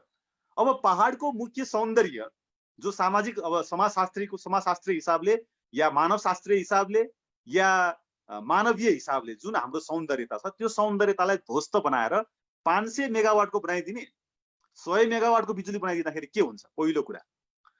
दोस्रो कुरा, नेपाल स्ट्रक्चरको हिसाबले यो दक्षिण एसियामा पनि नेपाल विश्वको कान्छो जमिन हो, जहाँ पानी परेपछि पानी मात्रै पर्दैन, पहिला माटो बग्दछ। हामीले देख्यौं कुलेखानी 40 वर्षको निम्ति भनेर बनेको कुलेखानी आजसम्म आइपुग्दाखेरि लगभग 70% त्यहाँको जमिनमा पुरै के अरे कुलेखानीको ड्याममा माटो भरिसक्यो। अब 500 मेगावाटको हामी के अरे ड्याम बनाउँछौं या हाइड्रोको चाहिँ एउटा प्रोजेक्ट बनाउँछौं र 40 वर्षको त्यो प्रोजेक्ट हुन्छ, 50 वर्षको प्रोजेक्ट हुन्छ र 50 वर्षसम्म हाम्रो जमिन के अरे माटो जति सबै ल्याएर ड्याममा भरिन्छ, अनि 40 वर्षसम्म चाहिँ उत्पादन गरेर उसले लगेर बेच्छ, किनभने उसले लगानी गरेपछि 40 वर्षको एग्रिमेन्ट हुन्छ, हाम्रो पीपीए गरेर प्राधिकरणले लिएको हुन्छ, उसले किन्नुपर्ने हुन्छ, अनि 40 वर्षपछि सबै जमिन पुरै के अरे त्यो ड्याममा माटो भरिन्छ। माटो भरिसकेपछि अनि हामी 40 वर्षपछि त्यो फेरि मैले सोधेको टेक्निकल साथीहरूलाई कि माटो भरेको ड्यामलाई फेरि माटो फाल्न कति लाग्छ त भन्दा अहिले लगानी गरेको प्रोजेक्ट भन्दा बढी पैसा लाग्छ। भनेपछि हामीलाई के भयो? हाम्रो पहाडको बस्ती पनि जाने, पहाडको जमिन उत्पादन योग्य जमिन पनि डुब्ने, त्यसपछि 40 वर्षपछि जब हाम्रो देशले त्यो लिन्छ, हाम्रो जिम्मामा जब आउँछ, त्यति बेला त्यो सबै माटोले डुब्ने, हामीले लिन नसक्ने। यो दोस्रो कारण भयो। तेस्रो कारण, नेपालका नदीहरू विश्वको करेन्ट प्रवाहको हिसाबले विश्वका 10 भित्र पर्दछन्। हाम्रो बुढी गण्डकीको, हाम्रो कोशीको नदीको जो करेन्ट छ त्यो विश्वकै फास्ट करेन्टहरू मध्ये, अथवा त्यसको चाहिँ गति, मोसन विश्वकै करेन्ट मध्यमा पर्दछ। त्यस्तो करेन्ट प्रवाह भएको नदीलाई रोकेर त्यो करेन्टलाई हाम्रो कान्छो जो चाहिँ हाम्रो पहाडै जो कच्चा पहाड छ जहाँ माटो बग्दछ, त्यो करेन्टलाई फेरि पहाडतिर फर्काइदिएपछि हाम्रो पहाडको स्ट्रक्चर केही समयमा ध्वस्त हुनेवाला छ। यसको एउटा मात्रै उदाहरण हो कि भुइँचालोको बेलामा सिन्धुपाल्चोकको जुरे भन्ने ठाउँमा एउटा ठुलो पहाड आएर खस्यो र त्यहाँ ठुलो ड्याम बन्यो। अब हामी त अहिले के गर्ने भयो भने हाम्रो बिजुलीको के अरे हाम्रो पानीको करेन्टलाई नै रोकेर हाम्रो पहाडलाई ध्वस्त बनाउने। यो तेस्रो तर्क हो। पहिलो तर्क, हाम्रो पहाडको सुन्दर बस्ती र जमिन सखाप हुनेवाला छ। दोस्रो तर्क, 30-40 वर्षपछि हाम्रो माटो जति सबै त्यो ड्याममा जम्मा भएर हाम्रो के अरे त्यो जुन प्रोजेक्ट छ त्यो प्रोजेक्ट हामीले सरकारले ह्यान्डओभर गर्ने बेला ह्यान्डओभर या टेक ओभर गर्ने बेलासम्ममा रहने छैन। तेस्रो कुरा, करेन्ट जो छ त्यो करेन्टले पहाडलाई हान्नेवाला छ र हाम्रो पहाड ध्वस्त हुनेवाला छ। र चौथो सत्य भनेको भुइँचालो भनेको हामी सबैको अगाडिको देखिएको सत्य हो। अब भूकम्प आउँछ अरे भनेर भनिरहनु जरुरी छैन। 50 सालमा कुलेखानी फुट्दाखेरि, थोरै फुट्दाखेरि त सर्लाहीसम्म झनै 200 मानिसहरूको मृत्यु भयो, जबकि त्यो कुलेखानी 50 मेगावाटको बिजुली हो भने 500 मेगावाटको या 800,000 मेगावाटको बिजुली उत्पादन गर्दाखेरि त्यहाँ भुइँचालो आएर फुटिसकेपछि नेपाल रहन्छ कि रहँदैन। मैले यो कुरा यहाँ किन जोड्न चाहे त भने 1 देखि 10 मेगावाटको 10,000 भन्दा बढी हामीसँग उत्पादन हुन सक्ने सम्भावना छ। त्यसले पहाडलाई ध्वस्त पनि बनाउँदैन, त्यसले जमिन र तपाईको बस्तीलाई असर पनि गर्दैन। त्यो 1 देखि 10 मेगावाटको जस्तो म अब जेसिससँग जोड्न चाहे यहाँनिर कि जेसिसको 5 वटा ब्रान्च मिल्यो भने 1 मेगावाटको या 2 मेगावाटको या 5 मेगावाटको बिजुली उत्पादन गर्न सक्छ सक्दैन? गर्न सक्छ। तर 1 देखि 10 मेगावाटको बिजुली उत्पादन गरेपछि के हुने भयो भने सरकारका मन्त्रीहरूले कमिसन खान नपाउने भए, 70 करोड 70 अरब भनेर फोन टकिङ गर्न नपाउने भए उनीहरूले। अनि हाम्रा गाउँपालिकाहरूले 1-1 मेगावाट 2-2 मेगावाट, हाम्रा नगरपालिकाहरूले 1 देखि 10 मेगावाटका बिजुलीहरू उत्पादन गर्ने भए, त्यसले पहाडको सौन्दर्यता पनि जाँदैन, त्यसले पहाडको के भन्छ बस्ती पनि ध्वस्त हुँदैन, त्यसले हाम्रो उब्जनी योग्य जमिनलाई पनि केही गर्दैन। अनि हामी आत्मनिर्भर हुनेतिर हुन्छ। हरेक जिल्लामा, हरेक गाउँपालिकामा जेसिसका जस्तामा इन्भल्भमेन्ट भएका साथीहरूले, कयौं तपाईको चाहिँ के अरे उद्योग वाणिज्य संघमा भएका साथीहरूले के गर्ने भयो भने 1 देखि 10 मेगावाटको बिजुली उत्पादन गर्ने भए। त्यसो भएपछि त आत्मनिर्भरताको बाटोमा जाने भयो। अब ठुलो ल्याइदिएपछि त माथि बस्नेहरूले ठुला कमिसन खान पाउने भए। अनि 1 देखि 10 मेगावाटको बिजुलीमा त के अरे चाहिँ नेपालको प्रधानमन्त्रीले कमिसनको वार्ता गर्न नपाउने भयो, नेपालको सञ्चार मन्त्रीले 70 करोड भन्न नपाउने भयो। यस्तो यो योजना अन्तर्गत, जबकि टेक्निकल्ली मैले टेक्निकल कुरा गर्दैछु, कुनै भावनात्मक कुरा गरिराखेको छैन। टेक्निकल्ली नै नेपालको भू बनोटमा ठुलो मेगावाटको बिजुली काम छैन। यहाँ कस्तो जरुरी छ त भन्दा 1 देखि 10 मेगावाटको बिजुलीहरू बनाउने र टोटल देशलाई आत्मनिर्भर बनाउनेतिर जानुपर्ने हुन्छ। हो, एमसीसी नेपाल आइसकेपछि हुनेवाला के छ त भन्दा यसले ठुलो जलविद्युतको चाहिँ चेन बनाउँछ र त्यो चेन हामीलाई काम नलाग्ने चेन बनाउँछ। हाम्रो आँखा अगाडिबाट बिजुली उत्पादन हुन्छ, हाम्रो आँखा अगाडिबाट बिजुलीको तारबाट बिजुली लगेर बेचिन्छ, पैसा जम्मा हुन्छ बहुराष्ट्रिय कम्पनीमा, अनि कमिसन खान्छन् हाम्रा देशका चाहिँ सत्ताधारीहरूले। यस्तो यो प्रपञ्च अन्तर्गत छ। त्यसकारण साथीहरू, पहिलो कुरा मैले अब मेरो यहाँ अघि मलाई दिएको समय सकिन पनि लागेको छ। पहिलो कुरा, नेपालको आर्थिक आत्मनिर्भरताको जो यात्रा छ त्यो यात्रामा अवरोध हुनेवाला छ, किनभने हाम्रो पानी र बिजुलीमाथि अर्को बहुराष्ट्रिय कम्पनीको कब्जा हुनेवाला छ। यसकारण रिजेक्ट एमसीसी भनौं। दोस्रो कुरा, इन्डो पेसिफिक रणनीति स्ट्राटेजी अन्तर्गत अमेरिकाले एमसीसी लागू गर्न खोजेको छ, जुन अमेरिकाले आफ्नो पैसा मार्फत, आफ्नो भाषा मार्फत, आफ्नो बन्दुक मार्फत, आफ्नो एसएलआर मार्फत या परमाणु बम मार्फत उसले दुनियाँलाई जसरी ध्वस्त बनाउँदै आयो त्यो अन्तर्गत नै हो यो। त्यसकारण यसलाई रिजेक्ट भनौं। तेस्रो कुरा, जुन एमसीए नेपालको जो परिकल्पना गरिएको छ त्यो एमसीए नेपालको परिकल्पना भनेको बिजुली र पानीमाथि नेपालको सरकारको नियन्त्रण या नियमनको बारेमा जो फरक भन्दा छ यसको बारेमा पनि यसलाई रिजेक्ट गरौँ। चौथो कुरा बौद्धिक सम्पत्ति नै हाम्रो हुँदैन जसको भने त्यो बौद्धिक सम्पत्ति पनि नहुने हामी त्यस्ता हामीलाई भेडा बनाइन्छ या मूर्ख बनाइन्छ भने त्यस्तो प्रोजेक्टमा हामीले हात नहालौँ। पाँचौं कुरा अकाउन्टिङको जो कुरा छ अकाउन्टिङ नै हामीले हेर्न नपाउने, त्यसको ब्यालेन्स सिट नै हामीले हेर्न नपाउने, त्यहाँभित्रको टोटल मैले सुनेको 20 देखि 50 लाखसम्मको स्यालेरी छ एकजना। अहिले पनि 2-4 अरब रुपियाँ खर्च भइसक्यो। नेपालले 15 अरब रुपियाँ लगानी गर्ने हो त्यहाँनिर। अनि त्यसपछि 400 केबीए को चाहिँ यो प्रसारण लाइनको कुरा हो र 312 मेगावाट किलोमिटरको सडकको कुरा हो। हेटौँडा, लप्सीखेती, रातामाटे, दमौली, बुटवल, गोरखपुरसम्मको चेनको कुरा हो। यत्रो काम गर्दाखेरि त्यसको अकाउन्टिङ नै हामीले हेर्न नपाउने भनेपछि त्यो किन गर्ने? अर्को कुरा नेपालको संविधानसँग बाजिएमा पनि यो कानुन लागू हुनेछ भनिसकेपछि यो के हो? यो सबै हिसाबले जरुरी छैन। यसकारण रिजेक्ट एमसीसी भन्दा अर्को विकल्प छैन। अब मैले मेरो तर्फबाट राख्ने अन्तिम कुरा के रहन्छ भने सबै युवा साथीहरूलाई यो हाम्रो नेपाली राष्ट्रियता छ नि, हाम्रो झन्डा, हाम्रो राष्ट्रिय मन क्या, यो साह्रै म कस्तो देख्छु भने काला पानी सम्झियो भने हामीलाई खुकुरी नचाउँ लाग्छ। सबै साथीहरूले खुकुरीको कुरा गर्नुहुन्छ, काला पानीको बाफले हाम्रो आङ श्रिङ रगत पुरै बगाउनुहुन्छ साथीहरू, धेरै साथीहरू। एमसीसी को बारेमा चुपो लागेर बस्नुहुन्छ। अब कमिला मर्दाखेरि पनि मैले कतिसम्म देखेको छु हाम्रो युवा नेताहरू, म अहिले नाम यहाँ लिएर गर्न चाहन्न, एकदम राजनीतिमा स्थापित युवा नेताहरूको हालत के छ भने उनीहरू कमिला मर्दा पनि श्रद्धाञ्जली लेख्न भ्याउँछन् फेसबुकमा है, उनीहरूको कन्डोलेन्स जान्छ उनीहरूको। तर एमसीसी को बारेमा यत्रो 4-5 महिना भइसक्यो चुपचाप छन् यहाँ केही नेताहरू, चुपचाप मौन छन्। तलब खाइरा हुन् कि ल ठिक छ, कि विरोध गर कि समर्थन त गर न। कमिला मर्दा पनि कन्डोलेन्स लेख्न भ्याउनेले एमसीसी को बारेमा बोल्नु पर्दैन, सबजना चुपचाप छ। यो पनि विचित्र देखेको छु मैले। अब मधेसको बारेमा जब कुरा आउँछ अनि हामी ओठ लेप्र्याउन थाल्छौँ, हामी टाउको कनाउन थाल्छौँ। हामीलाई दिक्क लाग्छ मधेसको बारेमा कुरा सुनेपछि। अनि काला पानी भनेपछि हाम्रो चाहिँ मन फेरि कहाँ जान्छ भने हाम्रो भक्ति थापाको याद आउँछ, हामीलाई अमरसिंह थापाको याद आउँछ। म सबै साथीहरूलाई नेपालको राष्ट्रियताको बारेमा बहस गर्दाखेरि कहाँनिर जान चाहन्छु भने आजको नेपालको नेसनालिटी भनेको हिजोको जस्तो जमिनबाट आक्रमण गरेर यताबाट हामी किल्ला बनाएर अनि हाम्रो किल्लाबाट मिसाइल या बन्दुक या ढुङ्गा हानेर लड्ने नेसनालिटी होइन। आजको दुनियाँमा साम्राज्यवाद आउने भनेको व्यापारी भएर आउने हो, ऊ कर्पोरेट हाउस भएर आउने हो र उसले कब्जा गर्ने भनेको हाम्रो आकाशको इन्टरनेट सिस्टमलाई कब्जा गर्ने हो। यहाँनिर अर्को तपाईहरुलाई रोचक कुरा के छ भने यहाँ अर्को एउटा ठूलो सम्झौता भइसकेको छ कि यो युरेनियमको सन्दर्भमा अब हाम्रो देशको अर्को सम्पत्ति भनेको युरेनियम हो। युरेनियमको खानी छ हामी कहाँ, तर युरेनियमको बारेमा युरेनियमको सम्झौता हुँदाखेरि हामीलाई मतलब छैन। यहाँनिर हाम्रो युरेनियम जब विदेशीले लिएर जान्छ त्यसकारण युरेनियमको बारेमा नबोल्ने, मधेसीहरूको बारेमा नबोल्ने, दलितहरूको बारेमा नबोल्ने, काला पानी सम्झिँदाखेरि बुरुक उफ्रिन्छ। रुकुममा त्यत्रो नरसंहार भयो, त्यो रुकुमको घटनाले हामीलाई छोइराखेको छ।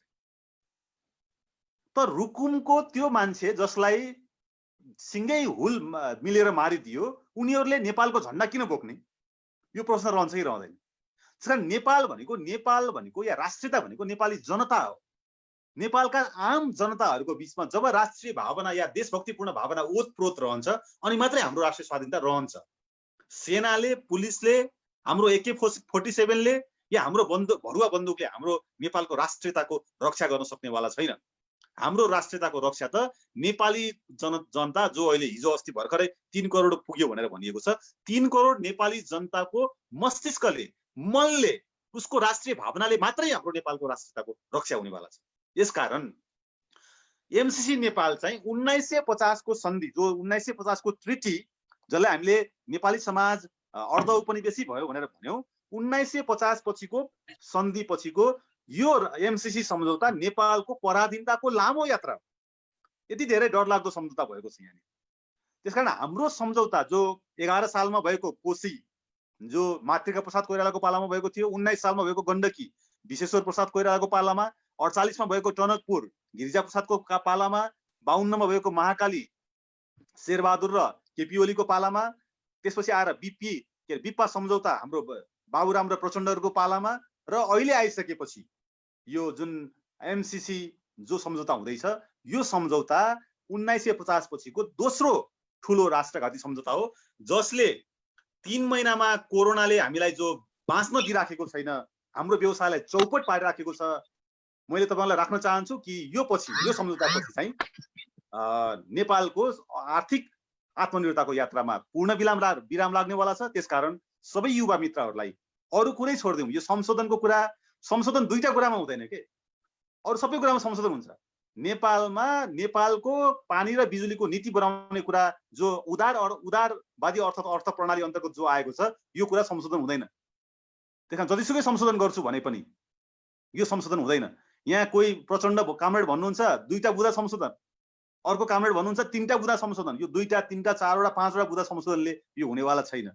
यसको उदार अर्थ प्रणालीको कुरा र हाम्रो पानी र बिजुली माथिको उसको लगानीको कुरा संशोधन हुनेवाला छैन। त्यसकारण रिजेक्ट एमसीसी भन्दा अर्को विकल्प छैन। म सबै साथीहरूलाई यो अपिल गर्न चाहन्छु र मेरो अहिले पहिलो चरणको कुरा यही समापन गर्न चाहन्छु। धन्यवाद। धन्यवाद यहाँलाई आदरणीय प्रखर वक्ता युवा राजनीतिकर्मी जागृत रायमाझीज्यूलाई धेरै धेरै धन्यवाद छ।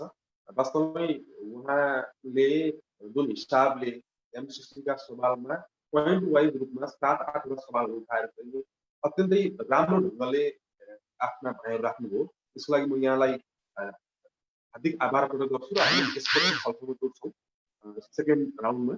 यो बिचमा हामीसँग राष्ट्रिय जस्टिसको राष्ट्रिय र जस्टिसका राष्ट्रिय कोअर्डिनेटर जस्टिस आरोग्य श्रेष्ठज्यूको यहाँ गरिमामय उपस्थिति छ, उहाँलाई म स्वागत र सम्मान व्यक्त गर्न चाहन्छु। त्यसै गरी हामीसँग नारायणगढ जस्टिसका अध्यक्ष जस्टिस अनुज जोशीको पनि यहाँ गरिमामय उपस्थिति छ, उहाँलाई पनि म स्वागत र सम्मान व्यक्त गर्न चाहन्छु। त्यसै गरी हामीसँग शारदानगर जस्टिसका अध्यक्ष जस्टिस प्रमिशा काफ्लेजीको यहाँ गरिमामय उपस्थिति छ, उहाँलाई पनि म स्वागत र सम्मान व्यक्त गर्न चाहन्छु। त्यसै गरी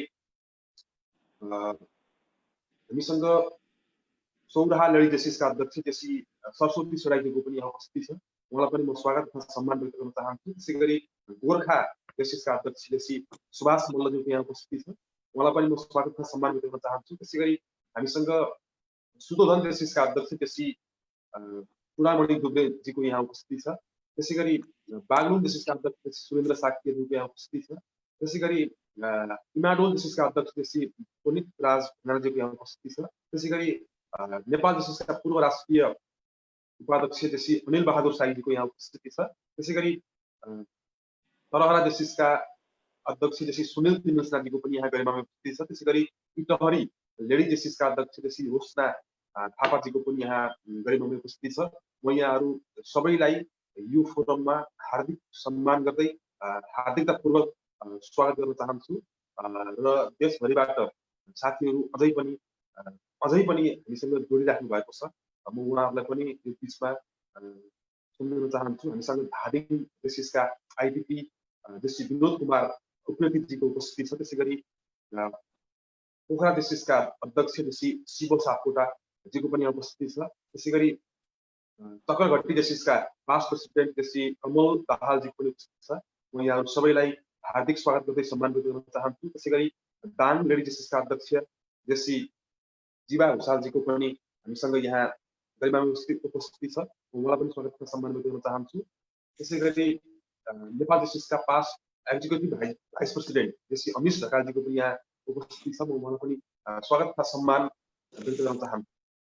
र अब क्रममा साथीहरूलाई म आफ्नो प्रश्नहरू राख्नका लागि, ह्यान्ड रेज गर्नका लागि या च्याट बक्समा आफ्नो क्वेसन राख्नका लागि म अनुरोध गर्छु। नारायणगढ जस्टिसका अध्यक्ष जस्टिस अनुज जोशीले आई हेभ क्वेसन भन्नुभएको छ च्याट बक्समा, म अब उहाँलाई फ्लोर दिन चाहन्छु।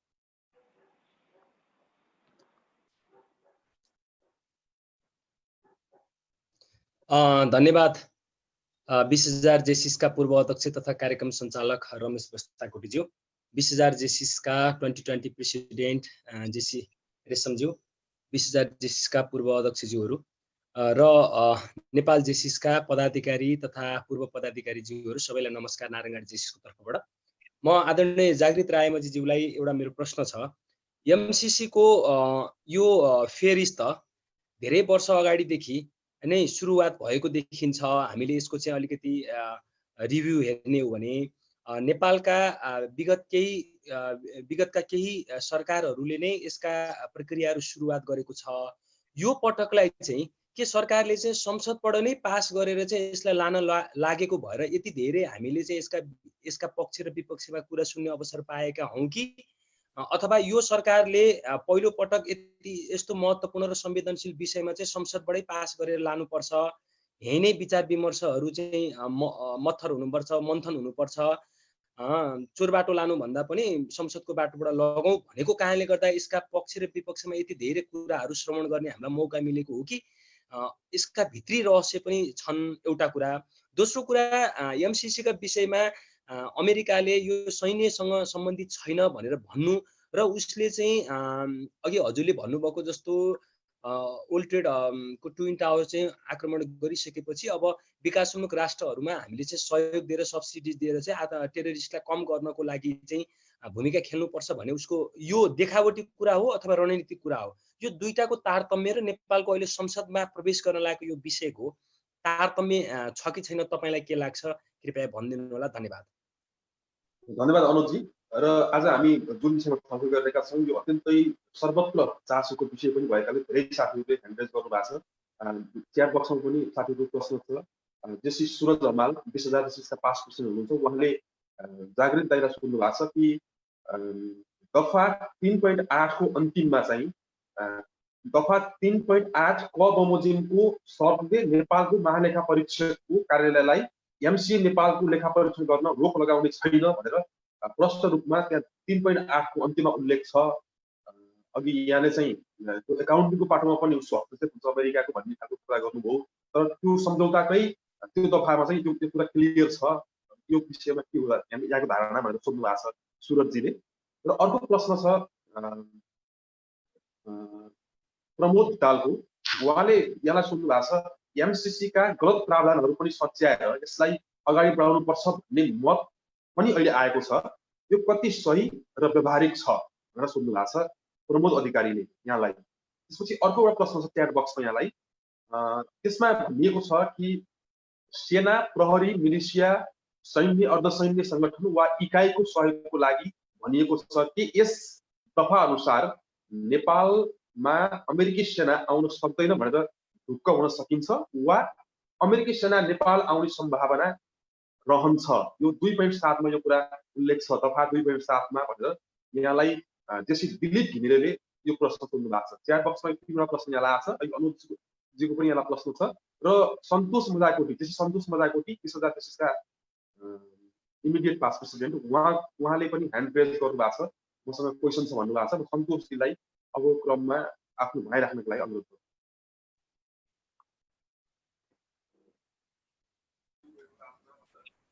धन्यवाद रमेश बस्ताकोटी दाजु। सबैलाई मेरो तर्फबाट हार्दिक नमस्कार व्यक्त गर्दै म आदरणीय जागृत रायमाझी दाइलाई एउटा जिज्ञासा राख्न चाहन्छु। जस्तो यो एमसिसी को प्रक्रिया धेरै लामो सरकारदेखि अनि 3-4 वटा सरकार पहिलादेखि नै प्रक्रियागत रूपमा आइरहेको छ।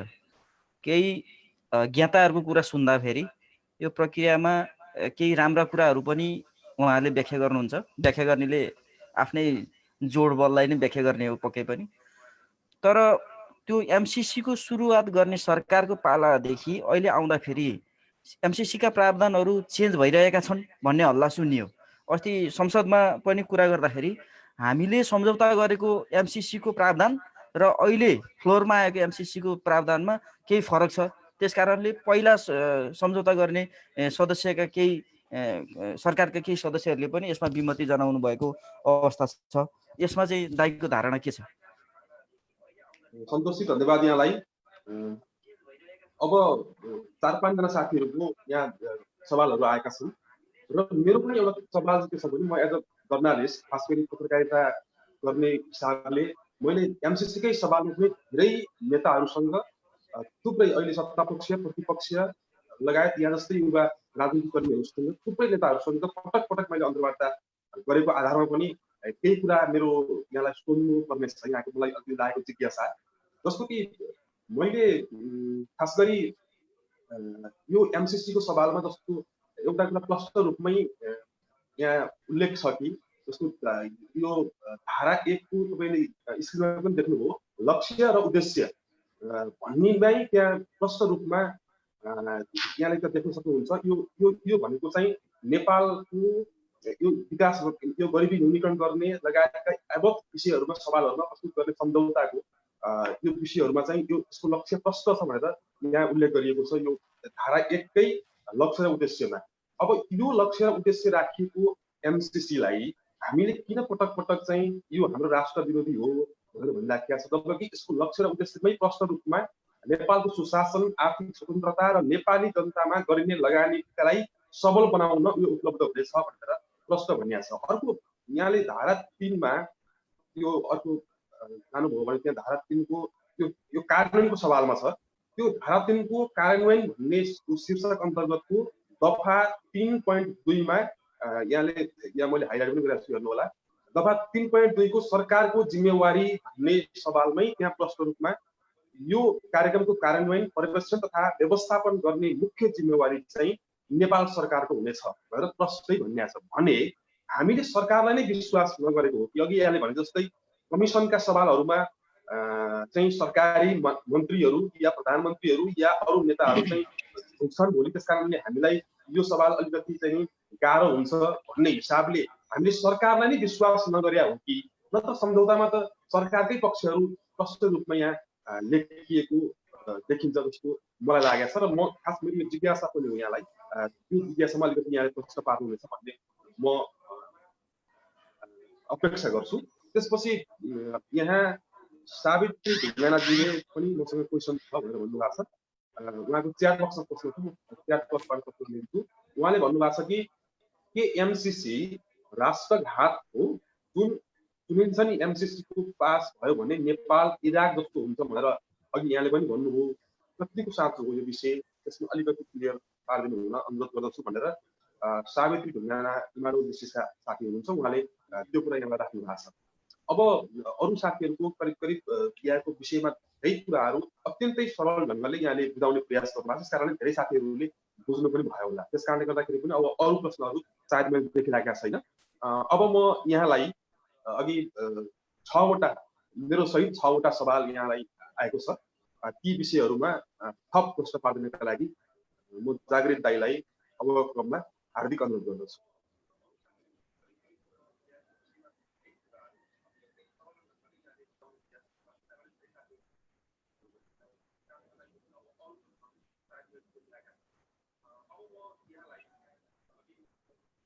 दाइको म्युट भयो। हुन्छ, भयो भयो, आयो होइन, आयो हुन्छ। म त्यो हाम्रो नारायणघाटको जेसिस को अध्यक्ष साथीले राख्नु भएकोबाट सुरु गर्न चाहन्छु। जस्तो यो यहाँ हामी कहाँ एउटा तर्क छ, 2-3 वटा तर्कहरू हाम्रो केही साथीहरूले पेश गर्नुहुन्छ। जस्तो अमेरिका आउनलाई MCC किन चाहियो? अमेरिका त आफै आइहाल्छ नि, यदि ऊ आउन चाह्यो भने त। ऊ इराकमा गयो नसोधिकन, होइन, लिबियामा नसोधिकन गयो, ऊ किन चाहन्छ त? उसले चाह्यो भने त ऊ आउन सकिहाल्छ भन्ने छ। अब यो चाहिँ कस्तो हुन्छ भने पितृसत्ता भएको देशमा या पितृसत्ता भएको समाजमा, जुन समाजमा पितृसत्ता छ त्यहाँ पुरुषले महिलालाई बलात्कार गर्दछ, पितृसत्ताको केही न केही भ्रूण या अवशेष भएको ठाउँमा। त पुरुषले महिलालाई बलात्कार गर्छ भनेर महिलाले पुरुषलाई बलात्कारको निम्ति इन्भिटेसन लेटर पठाउने भन्ने हुन्न, त्यो जुझ्ने नै हुन्छ, त्यसको विरुद्ध लड्ने नै हुन्छ। त्यसकारण हामी कहाँ आखिर अमेरिका चाह्यो भने त आइहाल्छ, MCC किन नगरौँ भन्ने प्रश्न होइन कि अमेरिका लाई आउँछ भनेर उसलाई इन्भिटेसन लेटर पठाउने कुरा होइन। यो कुरा चाहिँ मिल्दैन यो कुरा। दोस्रो कुरा, जस्तो अर्को साथीले राख्नु भएको थियो, जस्तो के अरे अकाउन्टिङको कुरा जो छ, जस्तो त्यसमा के भनेको छैन भने तपाईले भनेको जस्तो महालेखा, हाम्रो नेपालको महालेखा परीक्षकले अकाउन्टिङ गरेर के अरे त्यसको हिसाब हेरेर त्यसमाथि हाम्रो नियम लागू हुँदैन के। हेर्न पाउने दर्शक हुन पाउने र त्यसको प्रोड्युसर या डाइरेक्टर हुन पाउने कुरा फरक हो। डाइरेक्टर हुन पाउनुपर्छ नि त आफ्नो देशको प्रोजेक्टमा, त दर्शक हुने कुरा त होइन, गएर हेरिदिने सम्मको कुरा। त्यो मात्रै छैन, तपाईले अर्को एउटा बुदा, मैले यहाँ बुदा अहिले त्यो उसमा नोट गरिन, तपाईले त्यहाँ हेर्नुभयो होला, एउटा बुदामा के लेखिएको छ भने नेपालको सरकार या नेपालको राष्ट्रपति जाँदाखेरि पनि हाम्रो विद्या भण्डारी पनि जाँदाखेरि यदि एमसीसी हेर्न चाहनुभयो भने केपी ओली, विद्या भण्डारी या हाम्रो अर्थमन्त्री या हामी कोही नेपाली नागरिक जाँदाखेरि अमेरिकी राजदूतावासको पूर्व स्वीकृतिको कुरा छ त्यो प्रोजेक्टको कुरामा। यतिसम्म छ यो। अर्को एउटा बुदामा लेखिएको छ कि यसको कार्यक्षेत्र अनलिमिटेड भनेर यो भनेर तोकिएको मात्रै छैन। जस्तो सडकको कुरा छ, त्यसपछि आएर चाहिँ के भन्छ यो हाई टेन्सन लाइनको जो यो ट्रान्समिसन लाइनको जो कुरा छ यसको कार्यक्षेत्र नै अनिश्चित छ, त्यो कुरा भयो। अर्को कुरा जस्तो अमेरिका ले चाहिँ सिधा सिधा तपाईँको उसले त के अरे सैन्य हस्तक्षेप गर्छ भनेर त कहीँ उल्लेख गरिएको छैन भन्ने कुरामा चाहिँ एउटा कुरा त्यसरी त लेख्नै मिल्दैन कुनै पनि सम्झौतामा। मात्रै कहाँनिर छ भने अमेरिकाको सुरक्षा चासोसँग कन्ट्राडिक्ट भएको खण्डमा अमेरिकाले अलग पोलिसी बनाउन सक्छ भनेर लेखिएको छ त्यहाँनिर। त उसको सुरक्षा चासोसँग हाम्रो देशको सोभरेन्टीमा कसरी त्यो तादात्म्यता मिल्यो त? दुईटा कुरा भनेको छ हामीले त। हामी नेपालीहरूले नेपाली देश चाहिँ के भन्छ पञ्चशीलताको आधारमा चलाउँ। यो पञ्चशीलताको सिद्धान्त चाइना र इन्डियाको बिचमा टिबेटको सवालको सन्दर्भमा भएको रहेछ। चाउमिन लाएर यतापट्टि जवाहरलाल नेहरूको पालामा जस्तो लाग्छ मलाई। अनि त्यहाँनिर पञ्चशीलताको सिद्धान्त जो एउटा देशले अर्को देशलाई हस्तक्षेप नगर्ने, एउटा देशले अर्को देशको सार्वभौमिकतामाथि प्रश्न चिन्ह नगर्ने, त्यसको आन्तरिक मामिलाको सम्मान गर्ने भन्ने जो पञ्चशीलताको सिद्धान्त थियो हामी त त्यसलाई मान्ने भन्छौँ हामी त। तर मेरो कुरा चाहिँ मानिराखेको भन्ने छैन, किनभने हामीले 1816 को सुगौली सन्धिपछि गोर्खाली सेनाहरूलाई लगेर हैन ब्रिटिस यो के भन्छ ब्रिटिस सेनामा त्यो तत्कालीन इस्ट इन्डिया कम्पनीमा लगेर राख्यौं। हामी गएर कहाँ लड्यौं नेपालका सेनाहरू भने हामी फकल्यान्डमा गएर लड्यौं। फकल्यान्ड भनेको इजरायल के अरे यो के भन्छ अर्जेन्टिनाको एउटा टापु। त्यहाँ गएर हामीले कतिजना मेस्सीहरूलाई, कतिजना डी मारियाहरूलाई या कतिजना अर्जेन्टिनी खेलाडीहरूलाई मार्यौं होला हामीले। नेपाल मिश्रसम्म पुगेको रहेछ। बेलायतदेखि थाइल्यान्ड यतापट्टि के भन्छ फ्रान्स, जर्मनी, मलेसिया, अफगानिस्तान, विश्वका जति पनि देशहरूमा बेलायती साम्राज्यवाद पुग्यो त्यो सबै देशमा हामी लड्न पुगेका रहेछौँ। त्यसकारण म त यो पञ्चशीलतामा लागेको छ नेपाल, या अझ अर्को भनेको छ 1956 को यो के भन्छ असंलग्न परराष्ट्र नीति, कि नेपाल असंलग्न परराष्ट्र नीति अन्तर्गत छ भनेर भन्नुहुन्छ। तर त्यस्तो होइन। हाम्रो त ब्रिगेड नेपाली गोर्खाली सेनाहरू अहिले भर्खरै चाइनाको यो लद्दाखमा हैन नेपाली गोर्खाली सेनालाई पठाउने भनेर भनेको छ। अब हामी पनि कस्ता भएका रहेछौँ भने यो कम्युनिस्ट, अब म पनि त्यो कम्युनिस्ट ब्याकग्राउन्डको हो। अब कारगिलमा गएर पाकिस्तानलाई हान्ने बेलासम्म चाहिँ हामीलाई आनन्द नै आइरहेको थियो, पाकिस्तानलाई हाने त हो नि भन्ने भयो। जब आएर लद्दाखमा आएर जब चाइनासँग लड्न खोज्छ नि अनि हामीलाई टाउको दुख्छ क्या। त लद्दाखमा हाने पनि, फकल्यान्डमा हाने पनि, या तपाईँको जहाँसुकै गएर हाने पनि त नेपाली सेनाले अर्काको देशको निम्ति हानेको कुरा त गलत छ नि त। सबैतिर टाउको दुखाउनु पर्यो नि हामीले। लद्दाखमा हान्ने बेलासम्म, हामीलाई काश्मीरमा हान्ने बेलासम्म, काश्मीरमा पाकिस्तानलाई हान्ने बेलासम्म हामी चुपो लागेर बस्छौँ। जब अनि चाइनामा अब पर्न थाल्यो है चाइनासँग भनेपछि त हामी वक्तव्य नै निकाल्न थाल्छौँ, चाइनासँग गोर्खाली सेनालाई भिड्न नपठाऊ भनेर। यस्तो खालको हाम्रो जुन यो पक्षधर्ता, कहिले इन्डियातिर ढल्किने चाइनालाई गाली गर्ने, कहिले चाइनातिर ढल्किने अमेरिका र इन्डियालाई गाली गर्ने, यो पक्षधर्ता पनि हाम्रो डर लाग्दो छ। मैले यो प्रसङ्गलाई किन जोड्न चाहेँ भने एमसीसी क्रियान्वयन भएपछि अमेरिकाको इन्डो पेसिफिक जो उसको सुरक्षा रणनीति अन्तर्गत छ त्यसले हाम्रो असंलग्न परराष्ट्र नीतिसँग पनि कन्ट्राडिक्ट हुने भयो, थियो त्योसँग अन्तर्विरोधी हुने भयो। त्यसकारणले गर्दाखेरि त्यसकारणले संशोधनको कुराले त्यो हुँदैन। अर्को कुरा जस्तो अघि जो हाम्रो साथीले राख्नुभयो कि यसको चाहिँ के भन्छ प्रावधानमै उद्देश्य नै सफा छ त, कि उद्देश्य चाहिँ नेपाली समाजको समृद्धिको कुरा छ। त मलाई एउटा मात्र यस्तो देशको उदाहरण भनिदिनुहोस् कि अनुदानबाट या तपाईँको चाहिँ के अरे सहयोगबाट या ऋणबाट समृद्ध भएको त देश पनि कुनै पनि छैन संसारमा। अमेरिकाले सहयोग गरेर समृद्ध भएको त मैले एउटा पनि देश देखेको छैन। बरु म तपाईँलाई अमेरिका प्रवेश गरेर यस्तै आर्थिक कारणले, यस्तै एमसीसी जस्तै सम्झौताहरू गरेर ऊ प्रवेश गरेर त्यो ध्वस्त भएको म तपाईँलाई 50 वटा देशको नाम भन्न सक्छु। यो हो कुरा खास चाहिँ। त्यसको मतलब कि सहयोगै नलिने त हामीले सहयोग लिने। सहयोग कसरी लिने त भने उसलाई त्यति धेरै ऊ दानी छ, ऊ त्यति धेरै सम्पन्न छ र उसलाई त्यति धेरै नेपाली जनताको या नेपाली समाजको समृद्धिको माया छ भने नेपालको सरकारलाई उसले सहयोग गरोस्। नेपाली सरकारले नीति बनाउँछ र नेपाली सरकारले आफूले बनाएको नीतिमा लागू गर्छ। नीति पनि उसले बनाउने, लगानी पनि उसले गर्ने, त्यसको टोटल मोनिटरिङ पनि उसले गर्ने, प्रोडक्सनदेखि लिएर त्यसको वितरणसम्मको प्रणालीमा ऊ आउने। भनेको त हाम्रो राष्ट्रियतामाथि मैले अघि नै भने अहिलेको राष्ट्रियता देहरादुनको नालापानीबाट तोप बोकेर आउँदैन आजको साम्राज्यवाद। यो पनि त्यो अर्थमा यसको कन्ट्राडिक्ट रहन्छ जस्तो मलाई लाग्छ। त्यसकारण सबै कम्पोनेन्टको हिसाबले सबै के अरे एंगलबाट हेर्दाखेरि म उभिएको धरातल म के कुरामा तपाईहरुसँग यति ढुक्कसँग म कुरा गर्न चाहन्छु भने मेरो ढल्काइ छैन। मेरो उत्तरतिरको ढल्काइले पनि म बहस गर्न खोजिराखेको छैन। मेरो ढल्काइ नेपालको अर्थ प्रणालीलाई के अरे आत्मनिर्भर अर्थ प्रणालीको जग बसाउने अन्तर्गत नै मेरो ढल्काइ छ। त्यसकारणले गर्दा यो चाहिँ हाम्रो निम्ति घातक नै रहन्छ। अब रह्यो कुरा चाइनासँगको रिलेसनको कुरामा जस्तो हामीले यो पनि सोच्नुपर्ने छ कि म त प्रत्यक्ष रूपमा मैले के बेहोरेको छु भने यो 46 सालपछि या 7 सालपछि जसरी इन्डियाको राजदूत नै नेपालको क्याबिनेटमा आएर बस्थ्यो, 7 सालपछि इन्डियाको राजदूत इन्डियाबाट नेपालमा जो राजदूत आउँथ्यो त्यो नेपालको क्याबिनेटमा बस्थ्यो, उसले नेपालको क्याबिनेटको मन्त्री सरको निर्णय गर्न लाउँथ्यो उसले। हो त्यस्तै 46 पछि पनि त्यो इन्डियाको रवैया चल्यो। तर अहिले पछिल्लो चरणमा आएपछि चाइनाले पनि हामीलाई त्यस्तै गरिराखेको छ। जस्तो लिपु लेक र लिम्पिया धुराको बारेमा त चाइनाले त बोलेन, उसलाई त खास धेरै के भन्छ त्यसले त धेरै छोएन। त्यो त उसको पनि त उसले पनि त बोल्नुपर्ने कुरा उसलाई थाहा छ कि लिपिया धुरा र लिपु लेक र कालापानी कसको हो भनेर, र उसले त्यहाँ आफ्नो देशसम्म बाटो बनाउन दिएको छ उसले। भन्नुको मतलब चाइना पनि हामीले के बुझ्नु पर्यो भने हामी कतै हाम्रो ढल्काइले के हुनेवाला छैन। हो सबैलाई ब्यालेन्स गर्ने कुरा, सबैसँग हामीले मित्रवत व्यवहार गर्ने कुरा ठिक छ, तर सहयोगको नाममा जब साम्राज्यवाद आउँछ त्यसलाई स्वीकार गर्ने कुरा चाहिँ जायज हुन सक्दैन, त्यो सम्भव छैन। अब रह्यो कुरा जो हाम्रो नारायणघाट जेसिसकै साथीले राख्नु भएको थियो, यो संसदबाट अहिले पास हुन लागेपछि किन यस्तो धेरै बहस भयो? सरकारले त यो त संसदबाट पास हुन लागेपछि त ठिकै के अरे लागेपछि नै हामी बढी चर्चा गर्न थालेछौँ भने हो। यो कुरामा चाहिँ हाम्रो केही न केही कमजोरी हो। हाम्रो जस्तो एमसीसी को सम्झौता भयो अघिल्लो सरकारको पालामा 2 वर्ष अगाडि नै सम्झौता भइसकेको थियो। त्यो सम्झौतामै संसदबाट पास हुने भनेर जब लेखियो, लेखिसकेपछि स्वाभाविक रूपमा अब हाम्रो के छ भने उत्कर्षमा जब हामी आफूलाई एक्सपोज हुने क्लाइमेक्समा एक्सपोज हुन्छ अरे के मान्छे, कि क्लाइमेक्समा गइसकेपछि जस्तो प्रेम गर्ने मान्छे पनि अब आफ्नो प्रेमी या प्रेमिकाको अर्कोसँग बिहा गरिदिनु खोज्यो भने अनि मात्रै ऊ या त बिहा गरिहाल्ने या त नगर्ने, भाग्ने या सुसाइड गर्ने हुन्छ नि। क्लाइमेक्समा आफूलाई मान्छेले एक्सपोज गर्छ अरे भने जस्तै संसदबाट पास हुन लागेपछि नै यसको बढी चर्चा भएको छ। यो चाहिँ हाम्रो कमजोरी नै हो।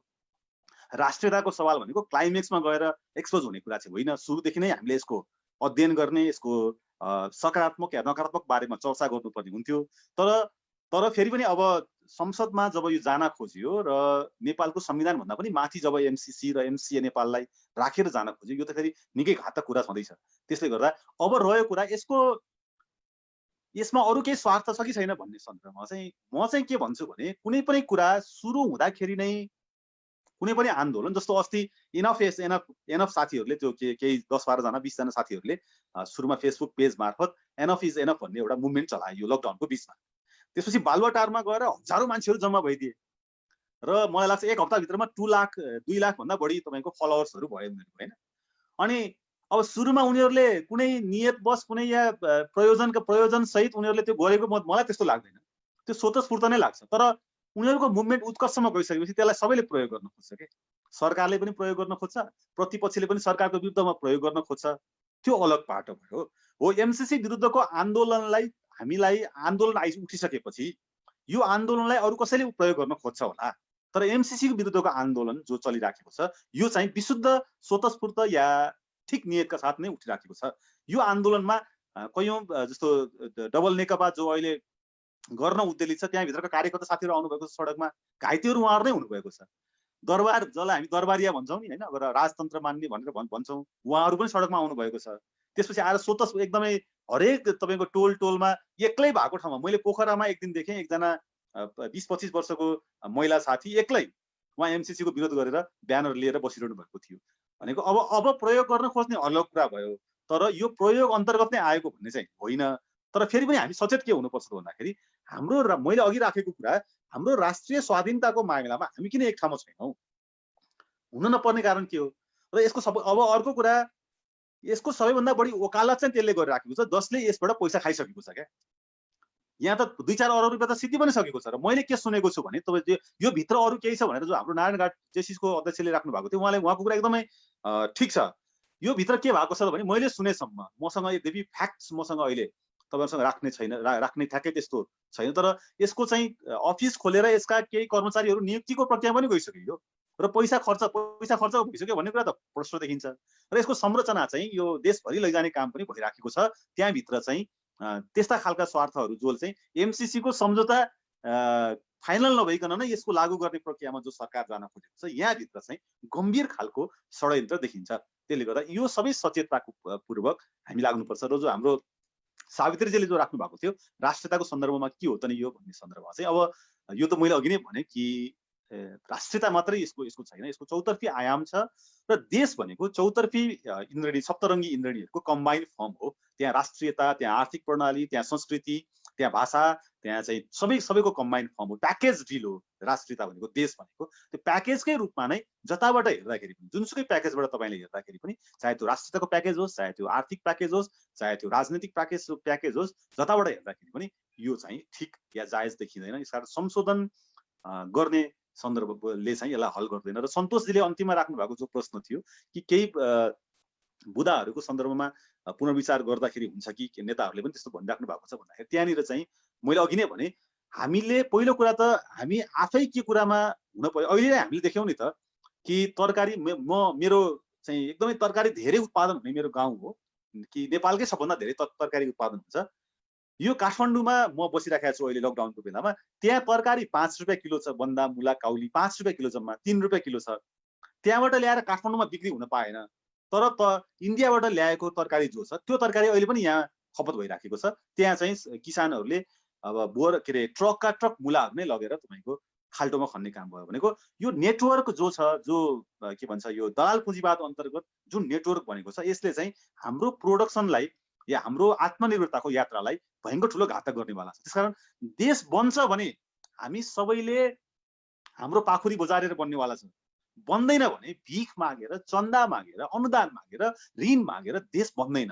त्यसको मतलब एउटा अवधिसम्म लिँदै नलिने भन्ने होइन, तर सशर्त लिने, उनीहरूको कन्डिसन अन्तर्गत लिने, उनीहरूको सुरक्षा नीति अन्तर्गत लिने कुरा चाहिँ ठिक छ। अहिले आइराखेको जति पनि अनुदानहरू छन्, जस्तो अहिलेसम्म आफ्ना स्वार्थहरू उनीहरूका के होलान् अरू कुरा हो, तर जस्तो शिक्षामा अन्तर्गत आउनेमा शिक्षा मन्त्रालयमा जम्मा हुन्छ त्यो पैसा हैन, अनि शिक्षा मन्त्रालयले नीति बनाउँछ। हो त्यस्तै उनीहरूले ऊर्जामै लगानी गर्ने भन्ने नेपालको ऊर्जा मन्त्रालयमा त्यो पैसा आओस् र नेपालको ऊर्जा मन्त्रालयले र नेपालको प्राधिकरणले त्यसको बारेमा नीति, नियमन, अकाउन्टिङ या सबै त्यसको जो मेकानिजम छ त्यसको प्रत्यक्ष इन्भल्भमेन्ट उसको होस्, अरूको नहोस्।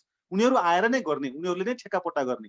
र मैले सुनेसम्म त जुन अघि मैले भनेको थिएँ कि 113 किलोमिटर जो रोडको कुरा थियो, यहाँ अर्को एउटा रोचक कुरा छ कि हामी कहाँ 1 किलोमिटर रोडलाई भन्दा, हामी कहाँ बन्ने गरेको रोडलाई भन्दा यो 312 किलोमिटर जो रोड बन्दैछ, यो रोडमा पर किलोमिटर 5 देखि 10 करोड रुपियाँ बढी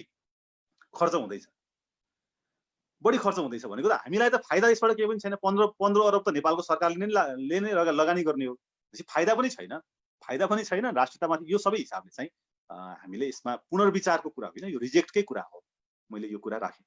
अरू केही छुटेको सब्जेक्ट छ भने फेरि म यहाँसँग जोडिन्छु।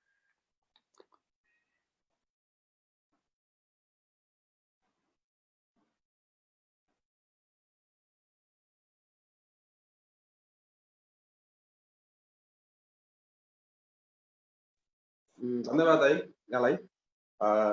हामीले आज जुन सभामा अहिले देशव्यापी रूपमा भइरहेको जुन एमसीसीको सन्दर्भमा आज जागृत रायमाझीसँग बसेर छलफल गऱ्यौँ।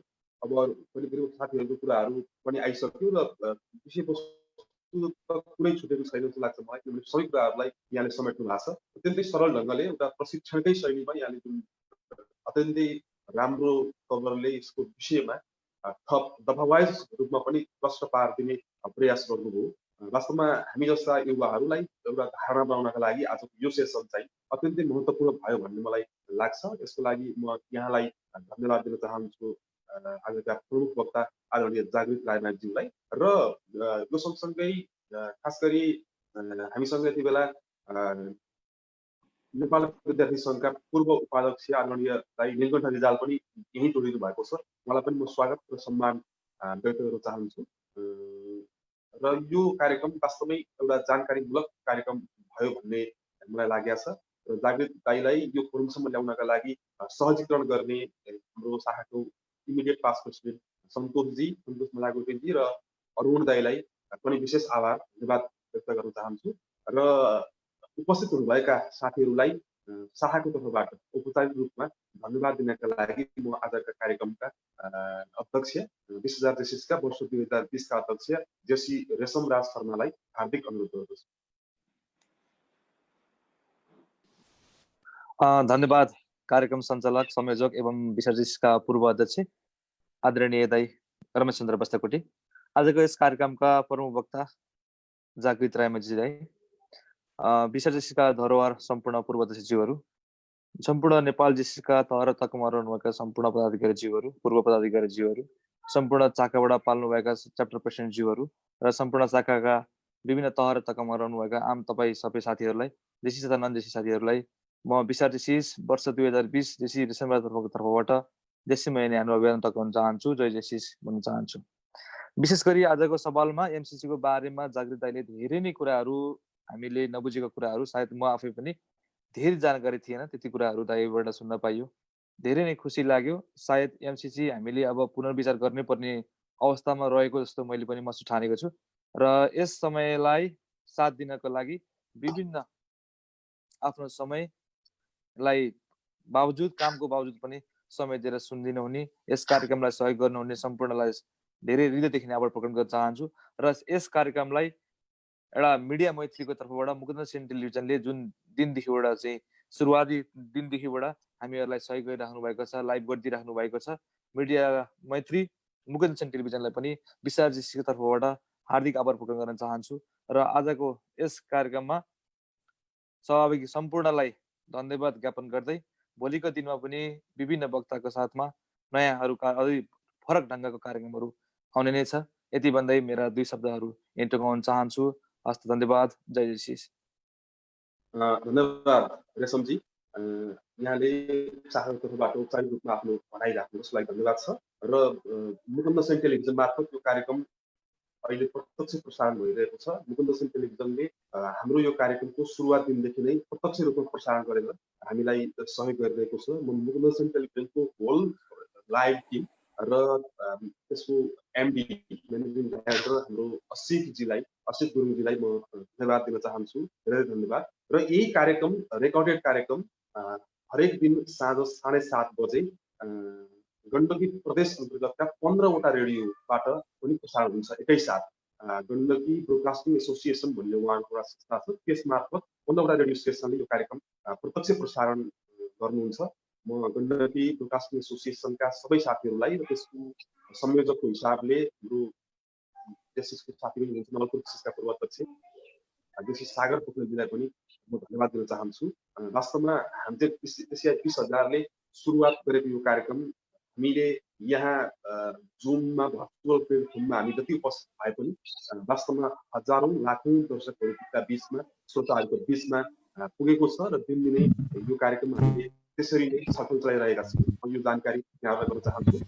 एमसिसीको सवालमा अझै पनि यहाँहरूलाई जान्न इच्छा छ, पढ्न इच्छा छ, डकुमेन्टहरू पाइराख्नु भएको छैन, त्यो एमसिसी सम्झौतामा के छ भनेर यहाँलाई त्यस्तो खालको जिज्ञासा छ, पढ्न पर्ने छ भने पनि यहाँले खास गरी त्यो डकुमेन्ट नेपालीमा, अङ्ग्रेजीमा जति पनि उपलब्धहरू छन् त्यसको कार्यान्वयनको विधि लगायतका कुराहरू छन्। त्यो म यहाँहरूलाई इमेल गरिदिन सक्छु। यहाँले यो स्क्रिनमा देखिएको यो टेलिफोन नम्बरमा आफ्नो इमेल र यो इमेलमा यहाँहरूले रिक्वेस्ट गर्नुभयो भने, आफ्नो इमेल पठाइदिनु भयो भने मैले ती सबै सम्झौताको सबै पाठहरू नेपालीमा, अङ्ग्रेजीमा दुवैमा उपलब्ध छन्। त्यो डकुमेन्टको हिसाबले मसँग त्यो उपलब्ध भएको हिसाबले म यहाँहरूसँग यदि छैन, यदि इच्छुक हुनुहुन्छ पढ्नका लागि भने यो इमेलमा, मैले यो स्क्रिनमा यहाँले देखिरहनु भएको इमेलमा या यो फोन नम्बरमा यहाँले मलाई एसएमएस गरिदिनु होला। म यहाँहरूलाई तुरुन्तै इमेल मार्फत पनि त्यो डकुमेन्टहरू पठाइदिन्छु। यदि मैले यहाँलाई जानकारी गराएँ।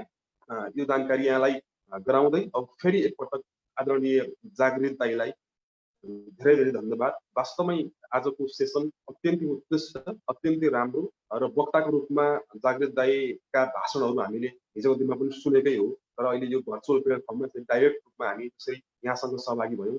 वास्तवमै एउटा प्रखर वक्ता भन्नका लागि मात्रै होइन, लायककै हिसाबले पनि दाईको प्रखरता वक्ताको हिसाबले आज देखियो। यसको लागि म दाइको उच्च सम्मान र प्रशंसा गर्दै यहाँलाई धन्यवाद दिन चाहन्छु र सबै साथीहरूलाई फेरि पनि एकपटक एज अ प्रोग्राम कोअर्डिनेटरको हिसाबले म हार्दिक हार्दिक हार्दिक धन्यवाद व्यक्त गर्दै भोलि हामी नेपाल जीसीएसका पूर्व राष्ट्रिय अध्यक्ष अनिल भेटुवालसँग समसामयिक विषयमा हामी छलफल गर्दैछौँ। भोलिको प्रोग्रामको गेस्ट अनिल भेटुवाल हुनुहुन्छ, नेपाल जीसीएसका पूर्व राष्ट्रिय अध्यक्ष। उहाँ सबैभन्दा कम उमेरमा नेपाल जीसीएसको राष्ट्रिय अध्यक्ष भएको व्यक्ति पनि हो, प्रखर वक्ता पनि हुनुहुन्छ। 28 वर्षको उमेरमा नेपाल जीसीएसको राष्ट्रिय अध्यक्ष हुन सफल व्यक्ति, अत्यन्तै प्रखर वक्ता आदरणीय अनिल भेटुवाल दाई हाम्रो पूर्व राष्ट्रिय अध्यक्ष। उहाँ भोलिको कार्यक्रममा हुनुहुन्छ। यो पनि यहाँलाई मैले जानकारी गराएँ र फेरि पनि एकपटक सबैलाई आभार धन्यवाद र आजको यो कार्यक्रम म अध्यक्षज्यू अनुमतिले अध्यक्षता गरिरहनुभएका हाम्रो रेशमजीको अनुमतिले म आजको यो कार्यक्रम यहीँ सकिएको जानकारी गराउँछु। हवस् त, नमस्कार, जय जय।